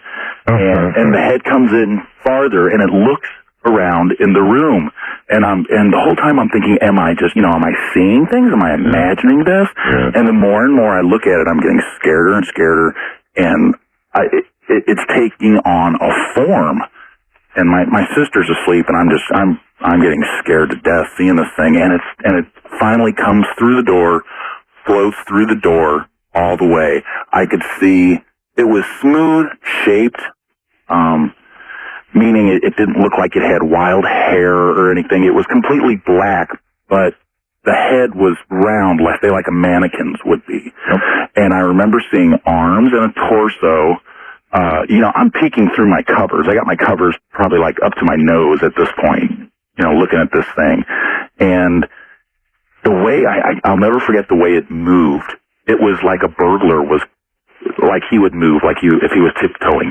It was very, like, almost stalking the room with his head crouched down, and the arms were kind of up in the air. And the arms, there were really no hands. It just kind of ended in long tendrils. Well, long tendrils. This sounds classically like a shadow person story. Exactly. And you describe it as blacker than black. That's blacker than black. Something that would be black within a totally dark room. Yes. Yeah. Exactly. And there's something I want to describe here, because I think this is just as important or prominent as the actual seeing it. Sure. There was, again, this is from a kid, so 7 or 8 years old. I felt a presence of evil like you would not imagine. There was no way, even at that young age, did I think this was a ghost. I mean, I was scared out of my shorts. To me, this thing was not a spirit of somebody that had come back. This thing was, I'm thinking this thing is from hell or something coming up. Well, that is why, again, folks, that I'm saying, we call these ghosts, but that's just a name. We don't know for sure what they are. In some cases, they may be the departed, managing to manifest back on the earthly plane here, right? But they might not be human either. Many of these things may not be human, and so I'm tending toward the physical manifestation, particularly physical attack type stories, so I can try and get a better grasp of what it is that we're dealing with here. I don't know if that's possible. I want to reiterate that because of the screw-up, and apparently Guam can't get through on the international line, I am going to hold this first-time caller line open for Guam only. All right? I know you're out there this afternoon trying to get through, so keep trying. It's area code 775-727-1222. And, of course, the lines are totally jammed, but if I need the audience to cooperate, do not call that number. Let Guam get through, please, on that number. Guam only, area code 775-727-1222. Otherwise, use any other line. West of the Rockies, you're on the air. Hello. Hello, Art. Hi. We don't have a whole lot of time before the top of the hour, sir. Let me do this real quickly. All right. I'm a retired sheriff's captain. Yes, sir. One night, the dispatch supervisor ran out of paper and a computer and wanted me to go with her into the courthouse to retrieve some papers. She would not go there alone. This is an old western courthouse in which the jail was in the basement. number of people had been hung there and killed themselves there, and she was scared to death of it. Right. We went up to the front door, which was a double glass door, and unlocked the door. And when I opened the door and I had a flashlight, didn't want to turn the lights on, and there's a set of stairs, and at the top of the stairs, you like cats, you'll enjoy this. There was a ghost cat standing there. And when I shine my light on it, he reared his back up like a cat will and hissed at me and attacked me, ran down the stairs and ran at me, ran up my body, and according to the dispatcher, went through me. What? I didn't see the cat go through me. She said it went through me. She saw it come out the back end of me. Holy moly! When it shocked me so bad, I just lost my composure there for a minute. I dropped my flashlight. I picked the flashlight back up, and I had to turn it back on, and I shined it up to the top of the stairs, and there was a man standing there. A ghostly-looking man, and he just slowly dissipated and went away. I don't know what to say about that. This cat just scared me to death. I mean, it was not a physical cat. She told me that from that day forward she'd never go back in there again, and she said that was the first time. I don't blame her. I wouldn't do it either. In fact, I'd probably quit. Go find another job or transfer or something. Listen, I gotta go. We're okay. up here at the top of the hour. I appreciate your call. You're welcome. Thank you very much, officer, and take care. So many law enforcement officers, people who are trained to observe things. A cat that attacks and hisses, arches its back, attacks you, and jumps right through. Ay. Step inside, but you don't see too many faces. That would be me. Good morning, everybody. This actually is Ghost to Ghost AM, and in the interest of somebody who's paying for a call, I'm going directly to our Guam line, actually the first-time caller line. Hello there, you're on the air. Hi there. Hi, you're in Guam, huh? I am. Actually, I guess you're on Guam, not in Guam. Thank you. I always say I'm on Guam. I think it sounds, I'm from Chicago, so if can be on something, it's kind of nice. Listening to KGUM? Yeah, K57. That's it, K57. Yep. Well, I guess it's a Saturday evening there by now, huh? It is. The sun is now starting to set. Actually, just starting to go down now. Okay, all right. Well, what's up? Well, I'm really sorry that True Tomorrow didn't get through here first. Hopefully more will come in. Ghost stories or spirit stories, might be more accurate, are very much a part of the culture here and are experienced very regularly. On island, they're usually referred to as the Tautamona, which I believe, it literally translated means the original ones. Well, isn't that interesting? I lived on Okinawa for 10 years, and that was a very, very haunted island. There's something about islands, huh? Yeah. Well, and there's certainly a lot of violence has taken place here and on this island, and probably on Okinawa as well. You were mentioning earlier, you didn't use the word violence, but oh no, there was a lot of violence there. People were burned in caves on Okinawa. Sure, and not much different here. It's kind of scary, but there's also something called the duendes, which is really more